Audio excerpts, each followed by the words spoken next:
Hello ಎಲ್ಲ ನನ್ನ ಸ್ಪರ್ಧಾ ಮಿತ್ರರಿಗೂ ಎ ಅಕಾಡೆಮಿಗೆ ಸ್ವಾಗತ. ಇಂದು ನಾವು ಕೆ ಎ ಕಂಡಕ್ಟ್ ಮಾಡಿದಂತಹ BMTC ಕಂಡಕ್ಟರ್ ಅದು ಎಸ್ಪೆಷಲಿ ಕಲ್ಯಾಣ ಕರ್ನಾಟಕದ ಭಾಗಕ್ಕೆ ಏನು ಪರೀಕ್ಷೆ ನಡೆಸಿದಾರಲ್ಲ ಆ GK ಪ್ರಶ್ನೆ ಪತ್ರಿಕೆಯನ್ನು ವಿಶ್ಲೇಷಣೆ ಮಾಡೋಣ. ಈಗಾಗಲೇ ಒಂದಿಷ್ಟು ಪ್ರಶ್ನೆಗಳ ವಿಶ್ಲೇಷಣೆಯನ್ನ ಪಾರ್ಟ್ 1 ಏನು ಇದು ಪಾರ್ಟ್ 2 ಇದು ಪಾರ್ಟ್ 1 ಭಾಗದಲ್ಲಿ ಆಲ್ರೆಡಿ ನಾವೀಗ ಡಿಸ್ಕಸ್ ಮಾಡಿದೀವಿ. ಓಕೆ, ಈಗ ಪಾರ್ಟ್ 2 ಅನ್ನ ಮಾಡೋಣ ಬನ್ನಿ.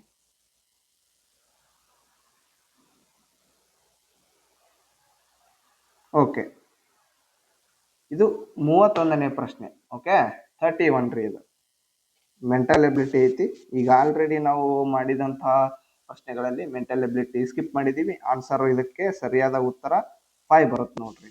ಏನಿರಲ್ರಿ ಮೆಂಟಲ್ ಎಬಿಲಿಟಿ ಪ್ರಶ್ನೆ ಅಂದ್ರೆ ಕರೆ ಏನು, ನಾವು ಸ್ವಲ್ಪ ತಲೆ ಓಡಿಸ್ಬೇಕು. ಫಾರ್ ಎಕ್ಸಾಂಪಲ್ ನಿಮ್ಗೆ ಇಲ್ಲೇ ಜಸ್ಟ್ ಆನ್ಸರ್ ಹೇಳ್ಬಿಡ್ತೀನಿ ನೋಡ್ರಿ.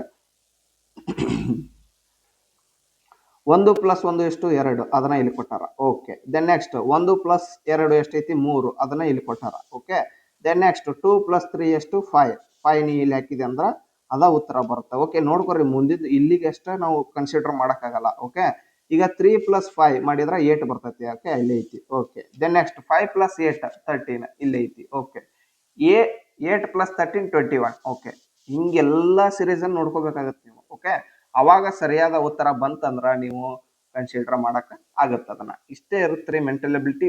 ಮತ್ತೆ ಒಂದಿಷ್ಟು ಈಗ ಆಪ್ಟಿಟ್ಯೂಡ್ ಅದು ಬಂದಾಗ ನೀವು ಪ್ರಾಕ್ಟೀಸ್ ಮಾಡ್ಬೇಕಾಗತ್ತ. ಓಕೆ, ಮಾಡ್ಕೋರಿ ಅಂತ ಹೇಳ್ತಾ ಮುಂದಿನ ಪ್ರಶ್ನೆಗೆ ಹೋಗೋಣ ಬನ್ನಿ. ಓಕೆ, ಇಲ್ಲಿ ಏನಿದು 32ನೇ ಪ್ರಶ್ನೆ ಏನಿದೆಯಲ್ಲ, ಹೊಂದಿಸಿ ಬರೆಯರಿ ಕೊಟ್ಟಾರ ಇಲ್ಲಿ. ಓಕೆ, ಈ ಕಡೆ ಇದೇನಪ್ಪಾ ಅಂತಂತಂದ್ರೆ ಬಂಟು, ಸಕಾಯ, ಎಸ್ಕಿಮೋ, ಹೋಪಿ ಇವೆಲ್ಲ ಬಂದ್ಬಿಟ್ಟು ಇವು ಒಂಥರ ಬುಡಕಟ್ಟು ಜನಾಂಗ ಅಂತ ನೀವು ಜನಾಂಗಗಳು. ಓಕೆ ಓಕೆ, ಈ ಕಡೆದೇನಪ್ಪಾ ಅಂತಂದ್ರೆ ಪ್ರದೇಶ, ಅವು ಎಲ್ಲೆಲ್ಲಿ ಕಂಡು ಬರ್ತಾವು ಈ ಬುಡಕಟ್ಟು ಜನಾಂಗಗಳು ಅಂತ ಹೇಳಿ ಈ ಕಡೆ ಅವರು ಕೊಟ್ಟಾರ. ಓಕೆ, ಈಗ ಇದನ್ನ ನಾವು ನೋಡ್ಕೊಳ್ಳೋಣ.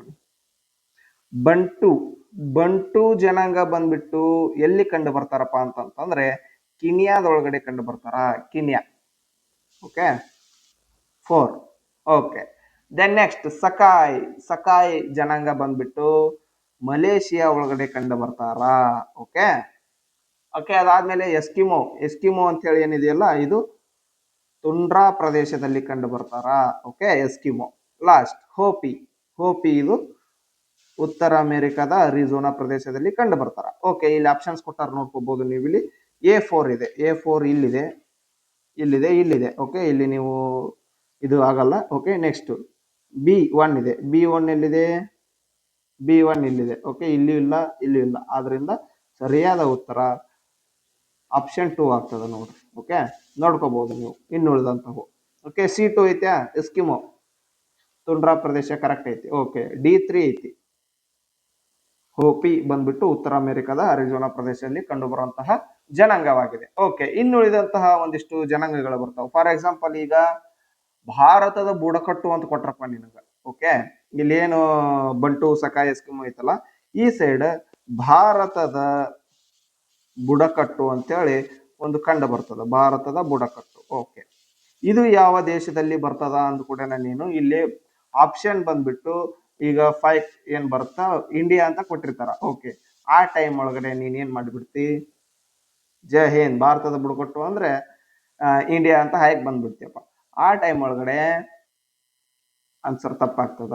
ಆಕ್ಚುಲಿ ಭಾರತದ ಬುಡಕಟ್ಟು ಎನ್ನುವುದು ಕಂಡು ಬರುವುದು ಬ್ರೆಜಿಲ್ ದೇಶದಲ್ಲಿ ನೋಡ್ರಿ. ಓಕೆ, ಬ್ರೆಜಿಲ್ ದೇಶದಲ್ಲಿ.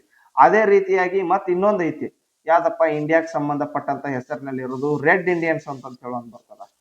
Red Indians. ಓಕೆ, ಈ ರೆಡ್ ಇಂಡಿಯನ್ಸ್ ಅನ್ನೋದನ್ನು ಭಾರತದೊಳಗಡೆ ಕಂಡು ಬರಲ್ಲ. ಆಕ್ಚುಲಿ ರೆಡ್ ಇಂಡಿಯನ್ಸ್ ಎಲ್ಲಿ ಕಂಡು ಬರ್ತಾರಪ್ಪ ಅಂತಂದ್ರೆ ಇವ್ರು ಕಂಡು ಬರೋದು ನಾರ್ತ್ ಅಮೆರಿಕಾ, ಉತ್ತರ ಅಮೆರಿಕಾ. ಓಕೆ, ನಾರ್ತ್ ಅಮೆರಿಕಾದಲ್ಲಿ ಕಂಡು ಬರ್ತಾರ. ಓಕೆ, ಈ ರೀತಿಯಾಗಿ ನಾವು ಚೆನ್ನಾಗಿ ಓದ್ಕೊಂಡ್ವಿ ಅಂತಂದ್ರೆ ಇಲ್ಲಿ ಯಾವುದೇ ತರಹದ ಕನ್ಫ್ಯೂಸ್ ಆಗುವಂತಹ ಪರಿಸ್ಥಿತಿಗಳು ಎದುರಾಗಲ್ಲ. ಓಕೆ, ಬರ್ರಿ ನೆಕ್ಸ್ಟ್ ಕ್ವಶನ್. ಪಟ್ಟಿ 1 ಪ್ರಾಕೃತಿಕ ವಿಪತ್ತು ವಿಧಗಳು ಅನ್ನು ಪಟ್ಟಿ 2 ಪ್ರಾಕೃತಿಕ ವಿಪತ್ತುಯೊಂದಿಗೆ ಕೆಳಗೆ ಕೊಟ್ಟಿರುವ ಸಂಕೇತಗಳ ಸಹಾಯದಿಂದ ಹೊಂದಿಸಿ ಅಂತ ಕೊಟ್ಟಾರ. ಓಕೆ, ಈ ಸೈಡ್ ಏನ್ ಮಾಡ್ಯಾರ, ಪಟ್ಟಿ 1ರಲ್ಲಿ ಪ್ರಾಕೃತಿಕ ವಿಪತ್ತು ವಿಧಗಳು ಕೊಟ್ಟಾರ. ಓಕೆ, ಈ ಕಡೆ ಪ್ರಾಕೃತಿಕ ವಿಪತ್ತು ಅಂತ ಹೇಳಿ ಕೊಟ್ಟಾರ ಪಟ್ಟಿ 2ರಲ್ಲಿ. ಓಕೆ, ನೋಡ್ರಿ ಏನೇನದಾವು ಪ್ರಾಕೃತಿಕ ವಿಪತ್ತು ವಿಧಗಳು: ಭೂ ಸ್ವಾಭಾವಿಕ, ಜಲ ಸಂಬಂಧಿತ, ವಾಯುಗುಣ ಆಧಾರಿತ, ಜೈವಿಕ. ಓಕೆ, ಈ ಸೈಡ್ ಪ್ರಾಕೃತಿಕ ವಿಪತ್ತುಗಳನ್ನ ಕೊಟ್ಟಾರ. ಪ್ರವಾಹಗಳು, ಸಾಂಕ್ರಾಮಿಕ ರೋಗಗಳು, ಸುನಾಮಿ, ಬರಗಾಲ. ಓಕೆ, ಇದೊಂಥರ ಜನರಲ್ ನಾಲೆಜ್ ಅಂತಾನು ಅನ್ಬಹುದು. ಓಕೆ, ಈಗ ನೀವು ಇದನ್ನ ಯಾವ ರೀತಿ ನೋಡ್ಕೋಬಹುದು ಅಂತಂದ್ರೆ, ಈಗ ನಿನಗ ಗೊತ್ತಾಗ್ಲಿಲ್ಲಪ್ಪ, ಭೂ ಸ್ವಾಭಾವಿಕ, ಜಲ ಸಂಬಂಧಿತ, ವಾಯುಗುಣ ಆಧಾರಿತ, ಜೈವಿಕ ಅಂತ ಗೊತ್ತಾಗ್ಲಿಲ್ಲ. ಫಾರ್ ಎಕ್ಸಾಂಪಲ್, ನಿನಗ ಕಾಮನ್ ಸೆನ್ಸ್ ಅಂದ್ರೆ ಈಗ ಜೈವಿಕ ಈಗ ಪ್ರಾಣಿಗಳಿಂದ ಸಾಂಕ್ರಾಮಿಕ ರೋಗಗಳು ಉಂಟಾಗ್ತಾವ, ಇದು ಮಾತ್ರ ಗೊತ್ತಿರ್ತದ. ಓಕೆ, ಇದನ್ನ ನೀನು ಫಸ್ಟ್ ಸೆಲೆಕ್ಟ್ ಮಾಡ್ಕೋಬೇಕು. ಓಕೆ, D2 ಎಲ್ಲೈತಿ ನೋಡ್ಕೊರಿ, D2 ಇಲ್ಲೈತಿ.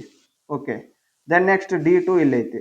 ಈಗ ಇದು ಒಂದು ಆಪ್ಷನ್ ಮೇಲೆ ನಾವು ಆನ್ಸರ್ನ ಕನ್ಸಿಡರ್ ಮಾಡಕ್ಕಾಗಲ್ಲ. ಓಕೆ, ಇನ್ನೊಂದು ನೋಡ್ಕೊರಿ. ಓಕೆ, ವಾಯುಗುಣ ಆಧಾರಿತ ಅಂದ್ರೆ ಏನ್ ಬರ್ತದ, ಬರಗಾಲ ಬರ್ತೈತಿಲ್ರಿ ವಾಯುಗುಣ ಆಧಾರಿತ ಅಂದ್ರ. ಓಕೆ, ವಾಯುಗುಣ ಆಧಾರಿತ ಅಂದ್ರೆ ಬರಗಾಲ ಬರ್ತದ, ಅದ್ರ ಮೇಲೆ ಡಿಪೆಂಡ್ ಆಗಿರ್ತದ. ಏನು ಮಳೆ ಬರ್ಬೇಕು, ಬರಗಾಲ ಆಗ್ಬೇಕು ಅನ್ನೋದು ವಾಯುಗುಣದ ಮೇಲೆ ಡಿಪೆಂಡ್ ಆಗಿರ್ತದ. ಓಕೆ, ಆದ್ರಿಂದ ಈಗ C4 ನೋಡ್ರಿ, C4 ಇಲ್ಲೂ ಐತಿ, ಇದ್ರ ಮೇಲೆ ನಾವು ಕನ್ಸಿಡರ್ ಮಾಡಕ್ಕಾಗಲ್ಲ. ಓಕೆ, ಇನ್ನೂ ಒಂದು ಆಪ್ಷನ್ ನೋಡ್ಬೇಕು. ಈಗ ಜಲ ಸಂಬಂಧಿತ ಅಂತಂದ್ರೆ ಪ್ರವಾಹಗಳು ಉಂಟಾಗ್ತಾವೋ ಅದು ಜಲ ಸಂಬಂಧಿತ ಬರ್ತದ. ಓಕೆ, B1 ಬಂದ್ಬಿಟ್ಟು ಪ್ರವಾಹಗಳು, B1 ಇಲ್ಲೈತಾ, ಇಲ್ಲಿಲ್ಲ. ಓಕೆ, ಆನ್ಸರ್ ಬಂದ್ಬಿಟ್ಟು ಒಂದೇ ಆಪ್ಷನ್ ನೋಡ್ರಿ. ಓಕೆ, ಇದು ಸರಿಯಾದ ಉತ್ತರ. ಭೂ ಸ್ವಾಭಾವಿಕ ಅಂತಂತಂದ್ರೆ ಸುನಾಮಿ ಉಂಟಾಗ್ತದ. ಓಕೆ, ಭೂ ಸ್ವಾಭಾವಿಕ ಅದು ಹೆಂಗ್ ಸರ ಅಂತ ಕೇಳ್ಬೋದು ನೀವು. ಓಕೆ, ಈಗ ಇವು ಏನು ಪ್ಲೇಟ್ಸ್ ಇರ್ತಾವಲ್ಲ ಭೂಮಿ ಒಳಗಡೆ, ಇದು ಭೂಮಿ ಒಳಗಿನ ಪ್ಲೇಟ್ಸ್ ಎಲ್ಲ ಹಿಂಗ ಒಂದಕ್ಕೊಂದು ಡಿಕ್ಕಿ ಹೊಡಿತಾವ್ರಿ. ಓಕೆ, ಹೊಸ ಪ್ಲೇಟ್ಸ್ಗಳು ಉಗಮ ಆಗ್ತಿರ್ತಾವ. ಓಕೆ, ಆ ಉಗಮವಾಗುವಾಗ ಒಂದಕ್ಕೊಂದು ಡಿಕ್ಕಿ ಹೊಡೋದು ಇದು ಐತಲ್ಲ, ಒಂದು ಮೇಲ್ ಬರ್ತದ. ಓಕೆ, ಒಂದು ಕೆಳಗಡೆ ಹೋಗ್ತದ. ಆ ಟೈಮಲ್ಲಿ ಹಿಂಗ ಎತ್ತರ ಆಗಿರ್ತದಲ್ಲ, ಇಲ್ಲಿದ್ದಂತಹ ನೀರೆಲ್ಲ ಹರಿದು ಭೂ ಪ್ರದೇಶಕ್ಕೆ ಬಂದು ಸುನಾಮಿ ಉಂಟಾಗ್ತದ. ಓಕೆ, ಈಗ ಫಾರ್ ಎಕ್ಸಾಂಪಲ್ ಈ ತರ ಆಗಿದ್ದಂಥವು ಏನದವ್ರಿ ಅಂತಂತಂದ್ರೆ, ಈಗ ನಾವು ಆಲ್ರೆಡಿ ಹಿಮಾಲಯಗಳನ್ನ ನೋಡ್ಕೋಬಹುದು. ಹಿಮಾಲಯ ಅವು ಇದೇ ರೀತಿಯಾಗಿ ಉಗಮವಾಗಿರ್ತಾವ. ಓಕೆ, ಬನ್ನಿ ಮುಂದಿನ ಪ್ರಶ್ನೆಗೆ ಹೋಗಮ್ಮ.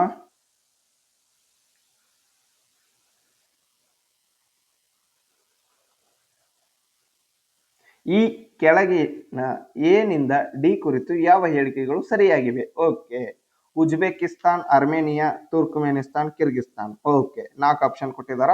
ಅವು ಏನಂತ ಕೊಟ್ಟಾರ? ಎಲ್ಲವೂ ದ್ವೀಪಗಳು, ಎಲ್ಲವೂ ಯುರೋಪ್ನಲ್ಲಿವೆ, ಎಲ್ಲವೂ ಭೂ ಆವೃತ ರಾಷ್ಟ್ರಗಳು, ಎಲ್ಲವೂ ಉಷ್ಣವಲಯದ ಪ್ರದೇಶದಲ್ಲಿವೆ ಅಂತ ಕೊಟ್ಟಾರ. ಓಕೆ, ಇದಕ್ಕ ನೀವು ವರ್ಲ್ಡ್ ಮ್ಯಾಪ್ ಅನ್ನ ನೋಡ್ಕೋಬೇಕಾಗತ್ತ. ಓಕೆ, ಆದ್ದರಿಂದ ಇದಕ್ಕ ಸರಿಯಾದ ಉತ್ತರ ಬಂದ್ಬಿಟ್ಟು ಎಲ್ಲವೂ ಭೂ ಆವೃತ ರಾಷ್ಟ್ರಗಳು ನೋಡ್ರಿ, ಎಲ್ಲವೂ ಭೂ ಆವೃತ ರಾಷ್ಟ್ರಗಳು. ಬಟ್ ಇದಕ್ಕ ಸಮೀಪ 1-2 ಸಮುದ್ರಗಳದಾವ್. ಎಲ್ಲೆಲ್ಲಿ ಸಮುದ್ರಗಳು ಕಂಡು ಬರ್ತಾವ ಅಂತಂದ್ರೆ ನಿಮ್ಗೆ ಫಾರ್ ಎಕ್ಸಾಂಪಲ್ ಉಜ್ಬೇಕಿಸ್ತಾನ್ ಅಂತ ಐತಿ. ಉಜ್ಬೇಕಿಸ್ತಾನ್ ಇಲ್ಲಿ ಐತಲ್ಲ, ಇದಕ್ಕ ಸಮೀಪ ಅರಲ್ ಸಮುದ್ರ ಕಂಡು ಬರ್ತದ. ಓಕೆ, ಆ ಅರಲ್ ಸಮುದ್ರ ಅನ್ನೋದೈತಲ್ರಿ, ಇದು ಭೂ ಆವೃತವಾಗಿದೆ. ಓಕೆ, ಲ್ಯಾಂಡ್ ಲಾಕ್ಡ್ ಐತಿ ಇದು. ಓಕೆ, ದೆನ್ ನೆಕ್ಸ್ಟ್ ಇನ್ನೊಂದಕ್ಕ ಎದಕ್ಕ ಅಂತಂದ್ರೆ ಅರ್ಮೇನಿಯಾನು ಲ್ಯಾಂಡ್ ಲಾಕ್ಡ್ ಇದು. ಓಕೆ, ದೆನ್ ನೆಕ್ಸ್ಟ್ ಕಿರ್ಗಿಸ್ತಾನ್ ಅಂತ ಬರುತ್ತ. ಕಿರ್ಗಿಸ್ತಾನ್ ಐತಲ್ಲ ಅದು ಲ್ಯಾಂಡ್ ಲಾಕ್ಡ್ ಬರುತ್ತ. ಇನ್ನೊಂದು ಯಾವ್ದೈತಲ್ಲ ತುರ್ಕಮೆನಿಸ್ತಾನ್ ಐತಲ್ಲ, ಇದಕ್ಕ ಕ್ಯಾಸ್ಪಿಯನ್ ಸಮುದ್ರ. ಓಕೆ, ಕ್ಯಾಸ್ಪಿಯನ್ ಸಿ ಟಚ್ ಆಗುತ್ತ. ಬಟ್ ಏನ ಈ ಕ್ಯಾಸ್ಪಿಯನ್ ಸಿ ಅನ್ನೋದೈತಲ್ಲ, ಈಗ ಇದು ಕ್ಯಾಸ್ಪಿಯನ್ ಸಿ ರೀ. ಈ ಕ್ಯಾಸ್ಪಿಯನ್ ಸಿ ಸುತ್ತ ಏನು ಭೂಮಿ ಕಂಡು ಬರ್ತದ. ಓಕೆ, ಭೂ ಆವೃತ ದೇಶ ಇದು ಸೀರೆ ಇದು. ಅದಕ್ಕೆ ಇದನ್ನ ನಾವು ಇದಂತ ಕನ್ಸಿಡರ್ ಮಾಡಕ್ಕಾಗಲ್ಲ. ಏನಂತಂದ್ರೆ ಇಲ್ಲಪ್ಪ ಇದಕ್ಕ ಸಮುದ್ರ ಟಚ್ ಐತೆ ಅಂತೇಳಿ. ಓಕೆ, ಈಗ ನೀನು ಭೂ ಆವೃತ ರಾಷ್ಟ್ರಗಳು ಒಳಗಡೆ ತುರ್ಕಮೆನಿಸ್ತಾನ ಕನ್ಸಿಡರ್ ಮಾಡಂಗಿಲ್ಲ ಅಂತಂತಂದ್ರೆ ಅವ್ರ ಪ್ರಶ್ನೆ ಯಾವ ರೀತಿ ಕೊಟ್ಟಾರ ಅಂತಂತಂದ್ರೆ, ಈಗ ಫಾರ್ ಎಕ್ಸಾಂಪಲ್ ಇಂಡಿಯಾ ಬಂದ್ಬಿಟ್ಟು ಇಂಡಿಯಾ ಈಗ ಫಾರ್ ಎಕ್ಸಾಂಪಲ್ ಈಗ ಇಂಡಿಯಾ ಇಷ್ಟ ಐತ್ರಿ. ಓಕೆ, ಇಲ್ಲೆಲ್ಲ ಹಿಂದೂ ಮಹಾಸಾಗರ ಸಮುದ್ರ ಐತಿ. ಓಕೆ, ಈಗ ಹೊಳ್ಳಿ ವಾಪಸ್ ಈ ಸಮುದ್ರ ಬಿಟ್ಟ ಮೇಲೆ ಹೊಳ್ಳಿ ವಾಪಸ್ ಈ ಸಮುದ್ರದ ಇದು ಸಮುದ್ರ ಅಂತಂದ್ರೆ ಹೊಳ್ಳಿ ಇಲ್ಲಿ ಕಂಟಿನ್ಯೂಸ್ ಎಲ್ಲ ಭೂಮಿ ಐತಿ ಅಂತಂದ್ರ ಅದನ್ನ ನಾವು ಲ್ಯಾಂಡ್ ಲಾಕ್ಡ್ ಅಂತೇಳಿ ಕನ್ಸಿಡರ್ ಮಾಡಕ್ ಬರ್ತಿತ್ತು. ಬಟ್ ಇಲ್ಲಿ ಎಲ್ಲ ಸಾಗರ ಐತಿ, ಅದಕ್ಕೋಸ್ಕರ ನಾವು ಅದನ್ನ ಕನ್ಸಿಡರ್ ಮಾಡಕ್ ಬರಲ್ಲ. ಓಕೆ, ಬನ್ನಿ ಮುಂದಿನ ಪ್ರಶ್ನೆಗೆ ಹೋಗೋಣ. ಈ ಕೆಳಗಿನ ಯಾವುದು ಕೃಷ್ಣಾ ನದಿಯ ಉಪನದಿ ಅಲ್ಲ? ಓಕೆ, ನೋಡ್ಕೋರಿ ಇಲ್ಲಿ ಆಪ್ಷನ್ಸ್. ಘಟಪ್ರಭಾ, ಹೌದು ಅದದು. ಪಂಚಗಂಗಾ, ಇದು ಕೂಡ ಹೌದು. ದೂದ್ಗಂಗಾ, ಇದು ಕೂಡ ಹೌದು. ಲೋಕಪಾವನಿ, ಲೋಕಪಾವನಿ ಇದು ಐತಲ್ಲ ಕೃಷ್ಣಾ ನದಿಯ ಉಪನದಿ ಅಲ್ಲ. ಓಕೆ, ದೆನ್ ಕೃಷ್ಣಾ ನದಿಯ ಉಪನದಿಗಳು ಮತ್ತ ಯಾವ್ಯಾವ ಬರ್ತಾವು ಓಕೆ ಅನ್ನೋದನ್ನ ಸ್ವಲ್ಪ ಇನ್ ಡೆಪ್ತ್ ಆಗಿ ನೋಡ್ಕೊಂಡ್ಬಿಡುನ್ರಿ. ಓಕೆ, ಕೃಷ್ಣಾ ನದಿದು ಕೃಷ್ಣಾ ನದಿಯ ಉಪನದಿಗಳು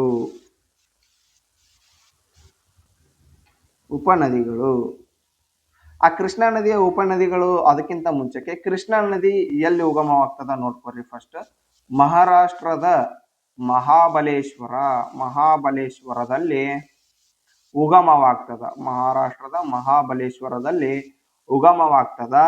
ಇದು ಒಟ್ಟು 1400 ಕಿಲೋಮೀಟರ್ ಹರಿಯತ್ರಿ. 1400 ಕಿಲೋಮೀಟರ್ ಹರಿಯುತ್ತ. ಎಲ್ಲೆಲ್ಲಿ ಹರಿತೈತಿ ಇದು?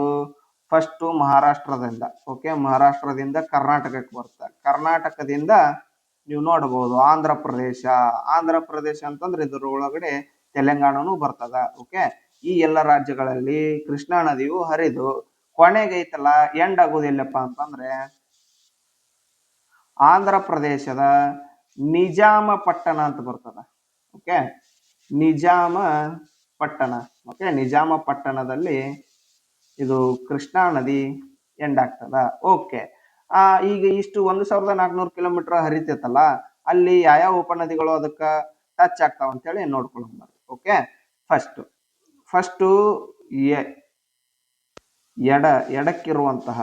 ಎಡಕ್ಕಿರುವಂತಹ ಉಪನದಿಗಳನ್ನ ನಾವು ನೋಡ್ಕೊಳ್ಳೋಣ್ರಿ. ಓಕೆ, ಯಾವ ಎಡಕ್ಕಿರುವಂತಹ ಉಪನದಿಗಳು? ಭೀಮಾ ಮತ್ತ ಡೋಣಿ, ದಿಂದಿ, ಮೂಸಿ ನದಿ ಬರುತ್ತಾ. ಮೂಸಿ ನದಿ ಈಗ ನೀವು ನೋಡ್ಕೋಬಹುದು ಹೈದರಾಬಾದ್ ಯಾವ ನದಿಯ ದಡದಲ್ಲಿದೆ? ಆಲ್ರೆಡಿ ಕ್ವಶನ್ ಕೇಳ್ಯಾರ್ರಿ. ಓಕೆ, ಅದು ಮೂಸಿ ನದಿಯ ದಡದಲ್ಲಿದೆ. ಓಕೆ, ನೆಕ್ಸ್ಟ್ ಪಲೇರ್ ಅಂತ ಹೇಳಿ ಬರುತ್ತಾ. ನೆಕ್ಸ್ಟ್ ಅಕೇರು ಅಂತ ಬರ್ತೈತಿ. ಇವೆಲ್ಲ ಏನು ಕೃಷ್ಣಾ ನದಿಯ ಉಪನದಿಗಳು. ಈಗ ಫಾರ್ ಎಕ್ಸಾಂಪಲ್ ನೆಕ್ಸ್ಟ್ ಎಕ್ಸಾಮ್ ಒಳಗಡೆ ಘಟಪ್ರಭಾ, ದೂದ್ಗಂಗಾ ತೆಗೆದು ಪಲೇರ್, ಅಕೇರು ಅಂತ ಕೊಡಬಹುದು. ಅವಾಗ ಇವು ಗೊತ್ತಿರ್ಬೇಕಾಗತ್ತೆ ನಿಮ್ಗ. ಓಕೆ, ದೆನ್ ನೆಕ್ಸ್ಟ್ ಬಲಕ್ಕಿರುವಂತಹ ಉಪನದಿಗಳು ಯಾವ್ಯಾವು ಅದನ್ನು ಒಂದ್ ರೌಂಡ್ ನೋಡ್ಕೊಂಡ್ ಬರ್ಬೋದು. ಓಕೆ, ತುಂಗಭದ್ರಾ, ಘಟಪ್ರಭಾ,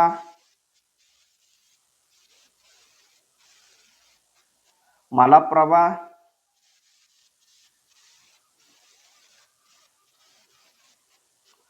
ವರುಣ,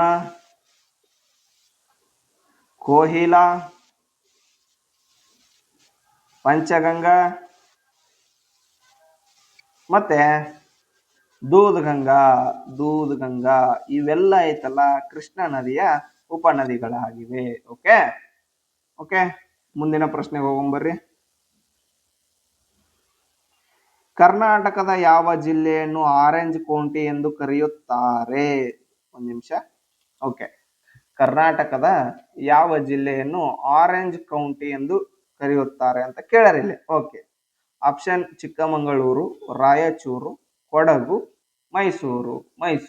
ಓಕೆ, ಇದಕ್ಕೆ ಸರಿಯಾದ ಉತ್ತರ ಬಂದ್ಬಿಟ್ಟು Kodagu is the right answer. Okay, ಕೊಡಗನ್ನ ಆರೆಂಜ್ ಕೌಂಟಿ ಅಂತ ಕರೆಯುತ್ತಾರೆ. ಓಕೆ, ಕೊಡಗನ್ನ ಮತ್ತಿನ್ನ ಏನೇನಂತ ಕರೀತಾರ? ಓಕೆ, ಕಿತ್ತಳೆ ನಾಡು ಆದ ಆರೆಂಜ್ ಕೌಂಟಿ ಅಂತ. ಓಕೆ, ಅದೇ ಕಿತ್ತಳೆ ನಾಡು ಅಂತಾನು ಕರಿಬಹುದು ಅದನ್ನ, ಆರೆಂಜ್ ಕೌಂಟಿ ಅಂದ್ರೆ. ಓಕೆ, ದೆನ್ ನೆಕ್ಸ್ಟ್ ಇದು ಸ್ಕಾಟ್ಲ್ಯಾಂಡ್ ಅಂತ ಕರೀತಾರೆ ಇದನ್ನ. ಏನು? ಸ್ಕಾಟ್ಲ್ಯಾಂಡ್. ಓಕೆ, ಕರ್ನಾಟಕದ ಸ್ಕಾಟ್ಲ್ಯಾಂಡ್ ಈ ರೀತಿ ಕರೀತಾರೆ ಇದನ್ನ. ಓಕೆ, ದೆನ್ ನೆಕ್ಸ್ಟ್ ಇದನ್ನ ಕೊಡಗನ್ನ ಮತ್ತು ಮಂಜಿನ ನಗರಿ ಅಂತ ಕರೀತಾರೆ. ಮಂಜಿನ ನಗರಿ. ಓಕೆ. ಮತ್ತೇನಂತ ಕರೀತಾರ? ಕರ್ನಾಟಕದ ಕಾಶ್ಮೀರ ಅಂತ ಕರೀತಾರೆ ಇದಕ್ಕೆ. ಕರ್ನಾಟಕದ ಕಾಶ್ಮೀರ. ಇದನ್ನ ಕೊಡಗನ್ನ. ಓಕೆ. ಓಕೆ. ಮತ್ತೆ ಇದು ಕೊಡಗು ಬಗ್ಗೆ ಮತ್ತೇನಪ್ಪಾ ಅಂತಂದ್ರೆ, ಕೊಡಗು ಅತಿ ಚಿಕ್ಕ ಜಿಲ್ಲೆಯಾಗಿದೆ. ಅತಿ ಚಿಕ್ಕ ಜಿಲ್ಲೆಯಾಗಿದೆ. ಓಕೆ. ಇಷ್ಟು ಸಾಕು. ಮುಂದಿನ ಪ್ರಶ್ನೆಗೆ ಹೋಗೊಂಬರ್ರಿ. ರಾಜಸ್ಥಾನದಲ್ಲಿ ಮಳೆ ನೀರಿನ ಸಂಗ್ರಹಣ ವಿಧಾನವನ್ನು ಡ್ಯಾಶ್ ಎಂದು ಕರೆಯುವವರು. ಓಕೆ. ಈಗ ನಾವೇನದು ಮಳೆ ನೀರಿನ ಕೊಯ್ಲು ಅಂತ ಕರೀತಾರಲ್ಲ, ಮಳೆ ನೀರಿನ ಸಂಗ್ರಹಣ ವಿಧಾನಕ್ಕೆ ರಾಜಸ್ಥಾನದಲ್ಲಿ ಅದಕ್ಕೊಂದು ಸಪ್ರೇಟ್ ಅದಕ್ಕೆ ಒಂದು ಹೆಸರು ಐತಿ. ಅದು ಯಾವ್ದಂತ ಹೇಳಿ ಕೇಳ್ಯಾರ. ಓಕೆ. ಆಪ್ಷನ್ ನೋಡ್ಕೊರಿ.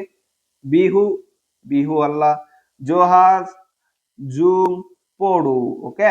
ಇಲ್ಲಿ ಐತಲ್ಲ ಆಪ್ಷನ್ ಯಾವ ರೀತಿ ಕೊಟ್ಟಾರ ನೋಡ್ರಿ. ಬಿಹು ಇದು ಬಂದ್ಬಿಟ್ಟು ಆಸಾಂ ಒಳಗಡೆ ಒಂದು ನೃತ್ಯ ರೀ ಇದು. ಹಬ್ಬ ಸಾರಿ, ನೃತ್ಯ ಅಲ್ಲ, ಹಬ್ಬ. ಅಸ್ಸಾಂನ ಹಬ್ಬ ರೀ ಇದು. Okay. Then next Johar. Next ಜೂಮ್. ಜೂಮ್ ಅಂತಂದ್ರೆ ಏನಪ್ಪಾ ಇದು ಸ್ಥಳಾಂತರ ಬೇಸಾಯ.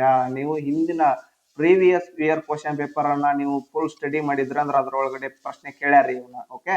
ಸ್ಥಳಾಂತರ ಬೇಸಾಯ ಅದು ಇದಕ್ಕೆ ಜೂಮ್ ಜೂಮ್ ಅಂತ ಎಲ್ಲಿ ಕರೀತಾರೆ? ಎಸ್ಪೆಷಲಿ ಈ ಸ್ಥಳಾಂತರ ಬೇಸಾಯಕ್ಕ ಜೂಮ್ ಅಂತ ಹೇಳಿ ಎಲ್ಲಿ ಕರೀತಾರೆ ಅಂದ್ರೆ ಈಶಾನ್ಯ ಪ್ರದೇಶ ಅಂತಂದ್ರ ಇವೇನ್ ಕಂಡು ಬರ್ತಾವಲ್ರಿ, ಅಸ್ಸಾಮು, ಮೇಘಾಲಯ, ಮಣಿಪುರ, ತ್ರಿಪುರ, ಮೇಘಾಲಯ ಈ ಕಡೆ. ಓಕೆ. ಆ ಕಡೆ ಸ್ಥಳಾಂತರ ಬೇಸಾಯಕ್ಕೆ ಜೂಮ್ ಅಂತ ಕರೀತಾರ. ಓಕೆ. ದೆನ್ ನೆಕ್ಸ್ಟ್ ಪೋಡು ಅಂತ ಐತಿ. ಇದು ಪೋಡು ಐತಲ್ಲ, ಇದು ಬಂದ್ಬಿಟ್ಟು ಸ್ಥಳಾಂತರ ಬೇಸಾಯನೇನೆ. ಏನಿದು ಪೋಡು. ಇದು ಪೋಡು ಅಂತ ಹೇಳಿ ಎಲ್ಲಿ ಕರೀತಾರ ಅಂದ್ರೆ ಆಂಧ್ರ ಪ್ರದೇಶದಲ್ಲಿ ಕರೀತಾರ. ಓಕೆ. ಓಕೆ. ಮುಂದಿನ ಪ್ರಶ್ನೆಗೆ ಹೋಗೊಂಬನ್ನಿ.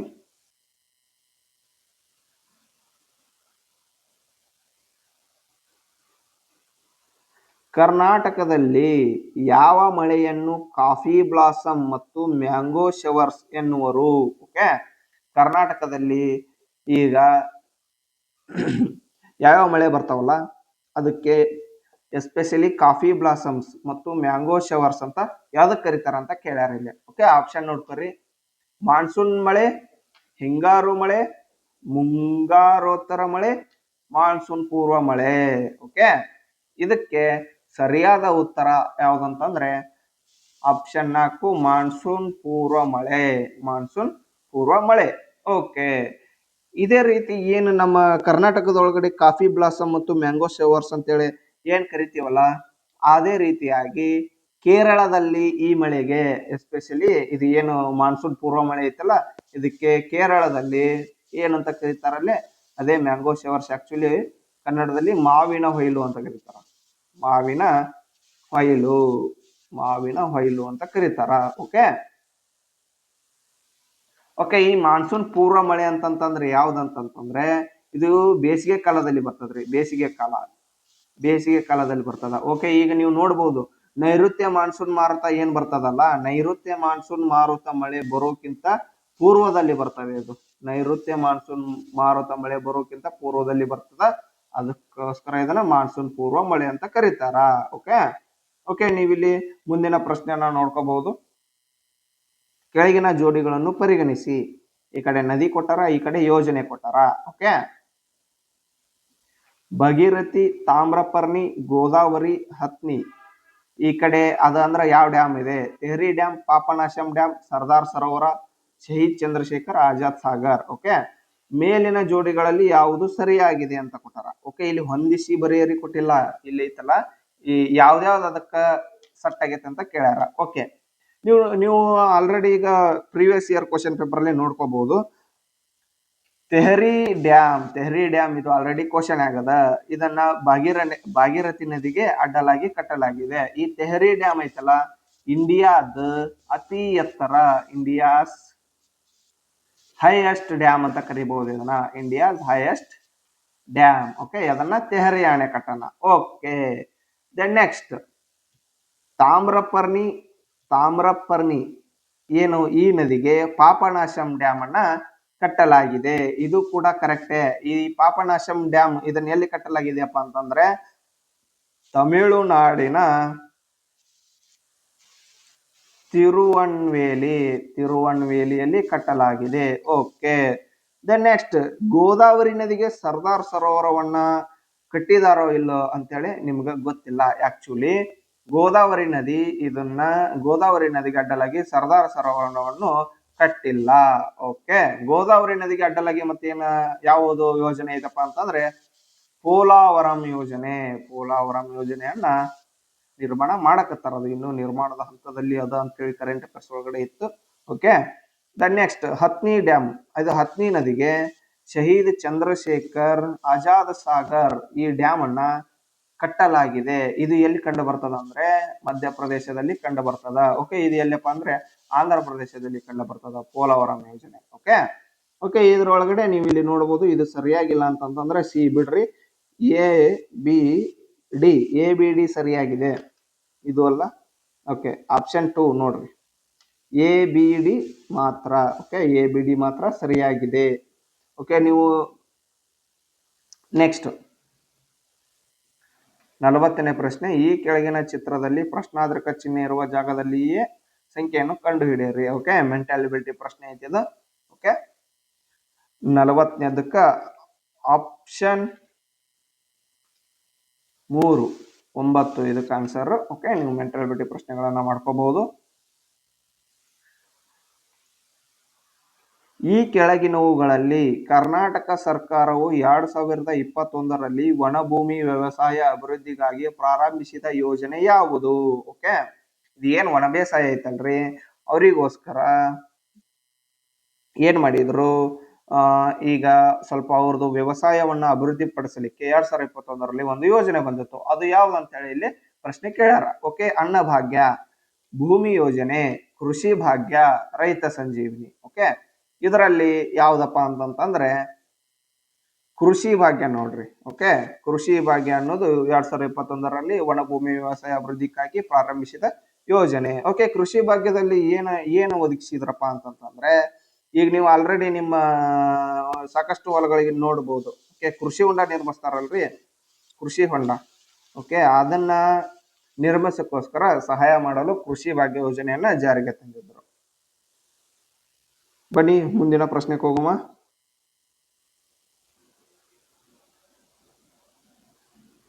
2020ರ ಮಾಹಿತಿ ಅನ್ವಯ. ಓಕೆ. 2020ರ ಮಾಹಿತಿ ಅನ್ವಯ ಕರ್ನಾಟಕದ 31 ಕೃಷಿ ಬೆಳೆಗಳಿಗೆ ಒಟ್ಟು ಎಷ್ಟ್ರಿ 31 ಕೃಷಿ ಬೆಳೆಗಳಿಗೆ ಭೌಗೋಳಿಕ ಗುರುತನ್ನು ಅಂದ್ರೆ GI ಟ್ಯಾಗ್ ಅನ್ನ ನೀಡಲಾಗಿದೆ.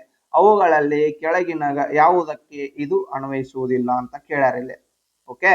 ನೀವು ನೋಡಬಹುದು, ಆಲ್ರೆಡಿ ನೀವು GI ಟ್ಯಾಗ್ ಬಗ್ಗೆ ಓದ್ಕೊಂಡಿದ್ರಿ ಅಂದ್ರೆ ಹೇಳಿ ನಿಮಗೊಂದು ನಾಲೆಜ್ ಇತ್ತಪ್ಪ ಅಂತಂದ್ರೆ ಇದನ್ನ ಈಸಿಯಾಗಿ ನೀವು ಆನ್ಸರ್ ಮಾಡಬಹುದು. ಓಕೆ.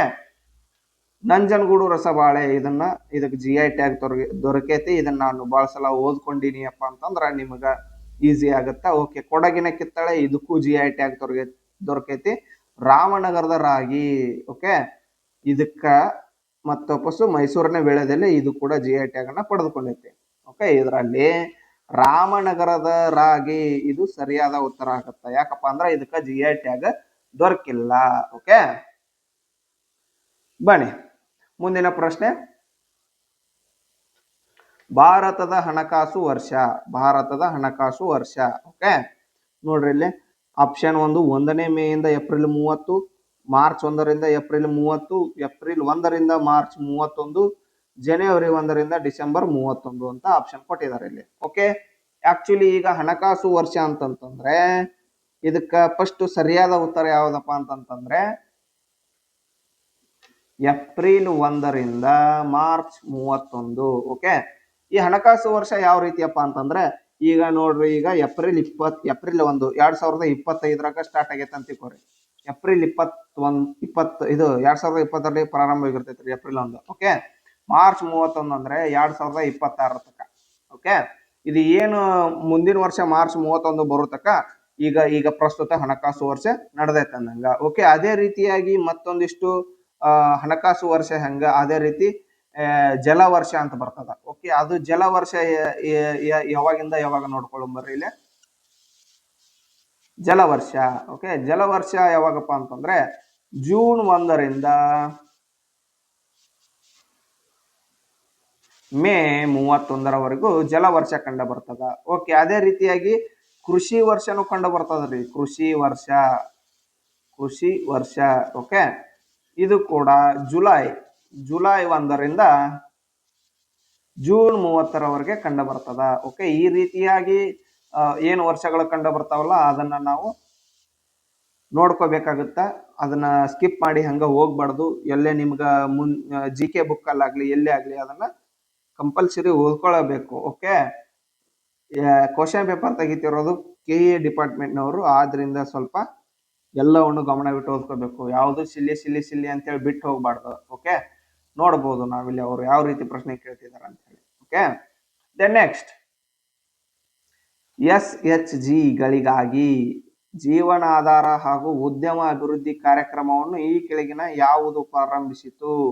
ಓಕೆ, SHG ಅಂದ್ರೆ ಸೆಲ್ಫ್ ಹೆಲ್ಪ್ ಗ್ರೂಪ್ ಅಂದಂಗ. ಓಕೆ, ಸೆಲ್ಫ್ ಹೆಲ್ಪ್ ಗ್ರೂಪ್ಗಳಿಗಾಗಿ ಜೀವನಾಧಾರ ಮತ್ತು ಉದ್ಯಮ ಅಭಿವೃದ್ಧಿ ಕಾರ್ಯಕ್ರಮವನ್ನು ಪ್ರಾರಂಭಿಸಿದ್ದು ಯಾವ್ದು ಅಂತ ಹೇಳಿ ಕೇಳ್ಯಾರ ಇಲ್ಲಿ. ಆಪ್ಷನ್ 1 ಸಿಡ್ಬಿ, ಆಪ್ಷನ್ 3 ಇದು option 2 NABARD, option 3 IDBI, option 4 RBI. Okay, ಇದಕ್ಕೆ ಸರಿಯಾದ ಉತ್ತರ ನಬಾರ್ಡ್ ನೋಡ್ರಿ ಇದಕ್ಕೆ. ಓಕೆ, ನಬಾರ್ಡ್ ಅಂದ್ರೆ ಏನಪ್ಪಾ? ನಬಾರ್ಡ್ ನ್ಯಾಷನಲ್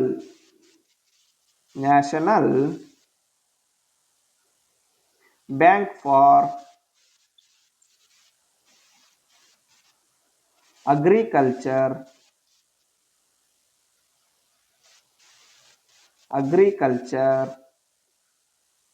and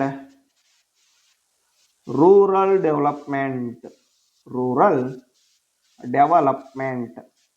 ಓಕೆ, ಇದು ನಬಾರ್ಡ್ ಸ್ಟ್ಯಾಂಡ್ಸ್ ಫಾರ್ ಅಂತೇಳಿ ಆಲ್ರೆಡಿ ಪ್ರಶ್ನೆಯನ್ನ ಕೇಳಿದಾರ. ಓಕೆ, ನಬಾರ್ಡ್ನ ಲಾಂಗ್ ಫಾರ್ಮ್ ಏನಂತೇಳಿ. ಓಕೆ, ನಬಾರ್ಡ್ನ ಲಾಂಗ್ ಫಾರ್ಮ್ ಬಂದ್ಬಿಟ್ಟು national bank for agriculture and rural development. Okay, ಇದನ್ನ ನೆನಪಿಟ್ಕೋಬೇಕಾಗುತ್ತ. ವೆರಿ ಇಂಪಾರ್ಟೆಂಟ್, ಆಲ್ರೆಡಿ ಕ್ವಶನ್ ಕೇಳ್ಯಾರ. ಓಕೆ, ನಬಾರ್ಡ್ ಅಂತಂದ್ರಪ್ಪ, ಈಗ ಅದು ಒಂದು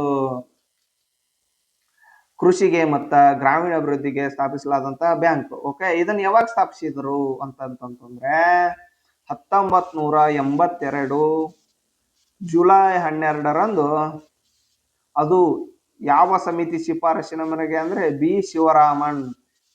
ಶಿವರಾಮನ್ ಶಿಫಾರಸಿನ ಮೇರೆಗೆ ಇದನ್ನ ಸ್ಥಾಪಿಸಲಾಯಿತು. ಓಕೆ, ಇದನ್ನ ನಬಾರ್ಡ್ ಅನ್ನ ಸ್ಥಾಪನೆ ಮಾಡಲಾಯಿತು. ಓಕೆ, ಇದು ಏನಪ್ಪಾ ಅಂತಂದ್ರೆ ನಬಾರ್ಡ್ ಏನಂತಂದ್ರೆ ಒಂದು ಕೃಷಿ ಪತ್ತಿನ ಬ್ಯಾಂಕ್ ಆಗಿದೆ. ಕೃಷಿ ಪತ್ತಿನ ಕೇಂದ್ರ ಬ್ಯಾಂಕ್ ಆಗಿದೆ ನೋಡ್ರಿ, ಕೇಂದ್ರ bank. Okay,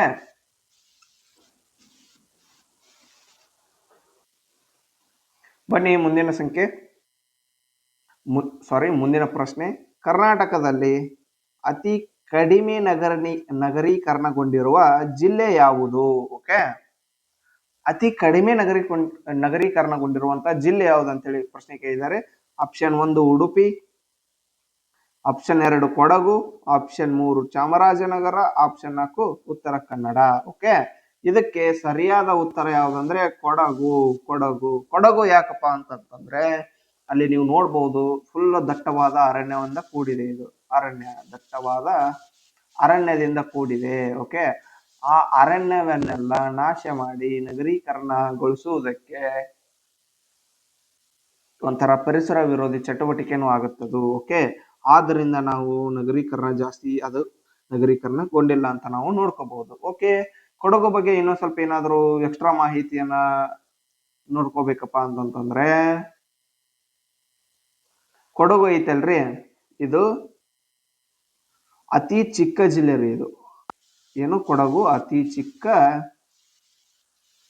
ಜಿಲ್ಲೆಯಾಗಿದೆ Kodagu. Okay, then next ಮತ್ತೇನಪ್ಪಾ ಅಂತಂದ್ರೆ ಇದು ಅತಿ ಕಡಿಮೆ ಜನಸಾಂದ್ರತೆ ಹೊಂದಿದೆ. ಅತಿ ಕಡಿಮೆ ಅಂತಂದ್ರೆ ಈ ತರ ಕೊಡ್ತೀನಿ, ಅತಿ ಕಡಿಮೆ ಜನಸಾಂದ್ರತೆ ಹೊಂದಿದೆ.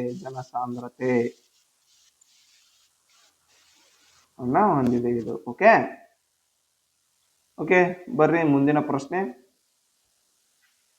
ಸಹಕಾರಿ ವಲಯದಲ್ಲಿ PACS ಎಂದರೇನು ಅಂತ ಕೊಟ್ಟರಿಲ್ಲ. ಓಕೆ, ಈಗ ಆಲ್ರೆಡಿ ನೋಡ್ಬೋದು ನೀವು ಕೆ ಎ ಡಿಪಾರ್ಟ್ಮೆಂಟ್ನವರು ಹೊಸದಾಗಿ ಇನ್ನೊಂದ್ಸಲ ಏನಪ್ಪಾ ಅಂತಂದ್ರೆ ಸಿಲೆಬಸ್ ಅನ್ನ ಪ್ರಕಟಗೊಳಿಸ್ಯಾರ. ಓಕೆ, ಈಗ ಏನು 708 ಪೋಸ್ಟ್ ಏನು ಕನ್ಫರ್ಮ್ ಆಗಿದೆಯಲ್ಲ, ಅದಕ್ಕೋಸ್ಕರ ಇನ್ನೊಂದ್ಸಲ ಸಿಲೆಬಸ್ ನೋಡ್ಕೊಂಡ್ಬಿಡ್ಲಿ ಅಂತ ಹೇಳಿ ಕೆ ಡಿಪಾರ್ಟ್ಮೆಂಟ್ನವರು ಹೊಡ್ಸ್ಯಾರ. ಓಕೆ, ಆದ್ರಿಂದ ಅದರೊಳಗಡೆ ಏನೈತಪ್ಪ ಅಂತಂದ್ರೆ ಸ್ಪೆಷಲ್ ಆಗಿ ಸಹಕಾರ ಸಂಸ್ಥೆಗಳು ಅಂತೇಳಿ ಅವರು ಮೆನ್ಷನ್ ಮಾಡ್ಯಾರ. ಓಕೆ, ಆದ್ರಿಂದ ನೀವು ಸಹಕಾರಿ ಏನು ಸಂಸ್ಥೆಗಳು ಐತಲ್ಲ ಅದನ್ನ ಒಂದ್ ಸ್ವಲ್ಪ ಇನ್ ಡೆಪ್ತ್ ಆಗಿ ಓದ್ಕೋಬೇಕಾಗತ್ತ. ಓಕೆ, ಈಗ ಆಲ್ರೆಡಿ ನೀವು ಓದ್ತಿದ್ರಪ್ಪ, ಈಗ ಸಂವಿಧಾನದೊಳಗೆ ಬರ್ತಿತ್ತು, ಅಲ್ಲಿ ಸಂವಿಧಾನದಲ್ಲಿ ವಿಧಿ ಅವೆಲ್ಲ ಕಂಡು ಬರ್ತಿತ್ತು.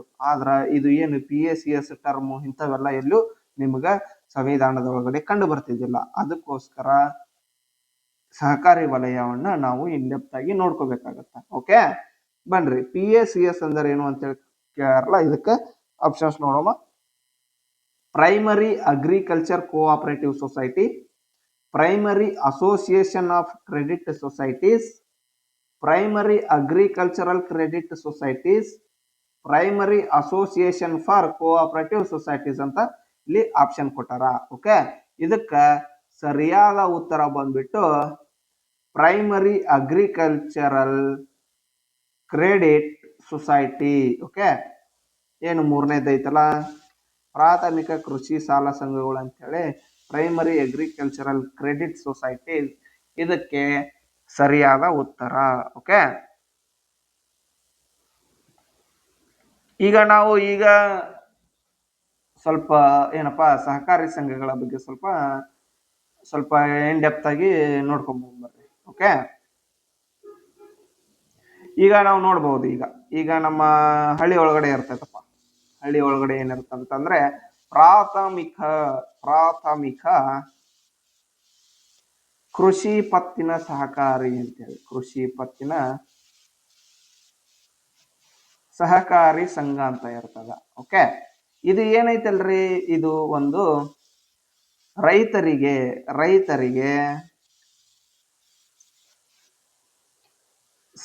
ಸಾಲ ದೊರಕಿಸಿ ಕೊಡ್ತದ. ಓಕೆ, ರೈತರಿಗೆ ಸಾಲ ದೊರಕಿಸಿ ಕೊಡ್ತದ. ಓಕೆ, ದೊರಕಿಸುತ್ತದೆ. ಓಕೆ, ಇದು ಏನಪ್ಪಾ ಅಂತಂದ್ರೆ ಇದು ಪ್ರಾಥಮಿಕ ಕೃಷಿ ಪತ್ತಿನ ಸಹಕಾರ ಸಂಘ, ಇದು ಗ್ರಾಮೀಣ ಮಟ್ಟದಲ್ಲಿ ಕಂಡು ಬರ್ತದ. ಓಕೆ, ಗ್ರಾಮೀಣ ಮಟ್ಟದಲ್ಲಿ ಕಂಡು ಬರ್ತದ. ಓಕೆ ಸರ್, ಈಗ ನಾವು ಜಿಲ್ಲಾ ಮಟ್ಟದಲ್ಲಿ ನೋಡಬಹುದು ಅಂತಂದ್ರೆ DCC ಬ್ಯಾಂಕ್ ಅಂತೇಳಿ ಕಂಡು ಬರ್ತಾವ. DCC bank, okay, DCC bank ಐತಲ್ಲ, ಇವು ಜಿಲ್ಲಾ ಮಟ್ಟದಲ್ಲಿ ಕಂಡು ಬರ್ತದ. ಜಿಲ್ಲಾ ಮಟ್ಟದಲ್ಲಿ DCC ಬ್ಯಾಂಕ್, ಈ ಜಿಲ್ಲಾ ಮಟ್ಟದ DCC ಬ್ಯಾಂಕ್ಗಳದಾವಲ್ರಿ, ಇವತ್ರ ಕಾರ್ಯ ಏನಪ್ಪಾ ಅಂತಂದ್ರೆ ಈ ಪ್ರಾಥಮಿಕ ಕೃಷಿ ಪತ್ತಿನ ಸಹಕಾರ ಸಂಘ ಅದಾವಲ್ಲ, ಇದಕ್ಕ ಸಾಲ ಕೊಡೋದು. ಓಕೆ, ಅದಕ್ಕೆ ಅಮೌಂಟ್ ಕೊಡೋದು. ಇವಂತರ ಮಧ್ಯವರ್ತಿಗಳಾಗಿ ಇವು ಕಾರ್ಯನಿರ್ವಹಿಸ್ತಾವ್ರಿ. ಇವು ಮಧ್ಯವರ್ತಿ ಬ್ಯಾಂಕ್ ಅಂತ ಕರೀತಾರೆ ಇವು DCC ಬ್ಯಾಂಕಿಗೆ, ಮಧ್ಯವರ್ತಿ bank. Okay, okay sir, DCC ಬ್ಯಾಂಕಿಗೆ ಯಾರು ಕೊಡ್ತಾರ್ರಿ ಸಾಲ ಅಂತಂದ್ರೆ ರಾಜ್ಯ ಸಹಕಾರಿ ಬ್ಯಾಂಕ್. ರಾಜ್ಯ ಸಹಕಾರಿ ಬ್ಯಾಂಕ್ ಏನೈತಲ್ಲ, ಇದು ರಾಜ್ಯ ಮಟ್ಟದಲ್ಲಿ ಈ ಎಲ್ಲಾ DCC ಬ್ಯಾಂಕ್ಗಳಿಗೆ ಸಾಲವನ್ನ ನೀಡುವುದು ಯಾವ್ದಪ್ಪ ಅಂತಂದ್ರೆ ರಾಜ್ಯ ಸಹಕಾರಿ ಬ್ಯಾಂಕ್. ಓಕೆ ಸರ್, ಹಂಗಾರೆ ರಾಜ್ಯ ಸಹಕಾರಿ ಬ್ಯಾಂಕಿಗೆ ಯಾರು ಕೊಡ್ತಾರೆ ಈ ಸಾಲ ಅಂತ ನೀವು ಕೇಳ್ಬಹುದು. ಇದಕ್ಕ ಸರ್ಕಾರದವ್ರು ಕೊಡ್ತಾರ, ಮತ್ತೆ RBI ಮತ್ತೆ ಎಲ್ಲ ಗೌರ್ಮೆಂಟ್ ಇಂದ ಇದಕ್ಕ ಸಾಲವನ್ನ ಕೊಡ್ತಾರ. ಓಕೆ, ಬರ್ರಿ ಮುಂದಿನ ಪ್ರಶ್ನೆಗೆ ಹೋಗೋಣ. ಈಗ ಮೆಂಟಲ್ ಎಬಿಲಿಟಿ ಪ್ರಶ್ನೆ. ಒಬ್ಬ ಮನುಷ್ಯನು 180 ಮೀಟರ್ ಪಶ್ಚಿಮಕ್ಕೆ ನಡೆದು ಅಲ್ಲಿಂದ 60 ಮೀಟರ್ ಉತ್ತರಕ್ಕೆ ಬಂದು ಅಲ್ಲಿಂದ 100 ಮೀಟರ್ ಪೂರ್ವಕ್ಕೆ ಬರುತ್ತಾನೆ. ಹಾಗಾದರೆ ಅವನು ಪ್ರಾರಂಭದಲ್ಲಿ ಎಷ್ಟು ದೂರದಲ್ಲಿರುವನು ಅಂತ ಕ್ವಶನ್ ಕೇಳಿದ್ದಾರೆ. ಇದಕ್ಕೆ ಸರಿಯಾದ ಉತ್ತರ ಬಂದ್ಬಿಟ್ಟು ಆಪ್ಷನ್ 2, 100 ಮೀಟರ್ ಇದಕ್ಕೆ ಸರಿಯಾದ ಉತ್ತರ. ಓಕೆ, ನೀವು ಮೆಂಟಲ್ ಎಬಿಲಿಟಿ ಪ್ರಶ್ನೆಗಳನ್ನ ನೀವು ಬಿಡಿಸ್ಕೋಬಹುದು. ಓಕೆ, ನೆಕ್ಸ್ಟ್ ಮುಂದಿನ ಪ್ರಶ್ನೆ. 5ನೇ ರಾಜ್ಯ ಹಣಕಾಸು ಆಯೋಗದ ಅಧ್ಯಕ್ಷರು ಯಾರಂತ ಕೇಳಿದ್ದಾರೆ. Okay, option 1 C Narayanaswamy, option 2 Mohammed Sanaullah, option 3 RS Pandey, option 4 Rajeev Gowda. Okay, ಈಗ ನೀವು ಯಾರು ಆಲ್ರೆಡಿ ಏನು 5ನೇ ರಾಜ್ಯ ಹಣಕಾಸು ಆಯೋಗದ ಅಧ್ಯಕ್ಷರು ಯಾರು ಅದು ಏನ್ ಅದ್ರ ಬಗ್ಗೆ ಓದ್ಕೊಂಡಿದ್ದಾರೆ ಅಂತ ಇಲ್ಲಿ ಯಾವ ರೀತಿಯಾಗಿ ಕನ್ಫ್ಯೂಸ್ ಮಾಡಕ್ಕೆ ನಿಮ್ಗೆ ಆಪ್ಷನ್ಸ್ ಕೊಟ್ಟಾರ ನೋಡ್ಕೋಬಹುದು. ಈಗ ನೀವು ಐದನೇ ರಾಜ್ಯ ಹಣಕಾಸು ಆಯೋಗದ ಅಧ್ಯಕ್ಷರು ಕೇಳ್ಯಾರ, ಇಲ್ಲಿ ಆಕ್ಚುಲಿ ಸದಸ್ಯರು ಕೇಳಿಲ್ಲ. ಇಲ್ಲಿ ಅವರು ಸದಸ್ಯರನ್ನು ಕೊಟ್ಟು ಬಿಟ್ಟಾರ. RS ಪಾಂಡೆ, ಮೊಹಮ್ಮದ್ ಸನಾವುಲ್ಲಾ ಏನದಾರಲ್ಲ, ಇವರು ಕೂಡ 5ನೇ ರಾಜ್ಯ ಹಣಕಾಸು ಆಯೋಗದ ಸದಸ್ಯರಾಗಿರ್ತಾರ. ಆ ಟೈಮ್ ಒಳಗಡೆ ನೀವು ಓದುವಾಗ ಏನ್ ಮಾಡ್ತೀರಿ, ಸಿ ನಾರಾಯಣ ಸ್ವಾಮಿ ಅಧ್ಯಕ್ಷರಾಗಿದ್ರು. ಆಕ್ಚುಲಿ ಇದಕ್ಕೆ ಆನ್ಸರ್ ಬಂದ್ಬಿಟ್ಟು ಅದೇ ಸಿ ನಾರಾಯಣ ಸ್ವಾಮಿ ರೀ ಇದಕ್ಕ. ಓಕೆ, ಈಗ ಅದಕ್ಕ ಸಿ ನಾರಾಯಣ ಸ್ವಾಮಿ ಅವರು ಅಧ್ಯಕ್ಷರಾಗಿರ್ತಾರ.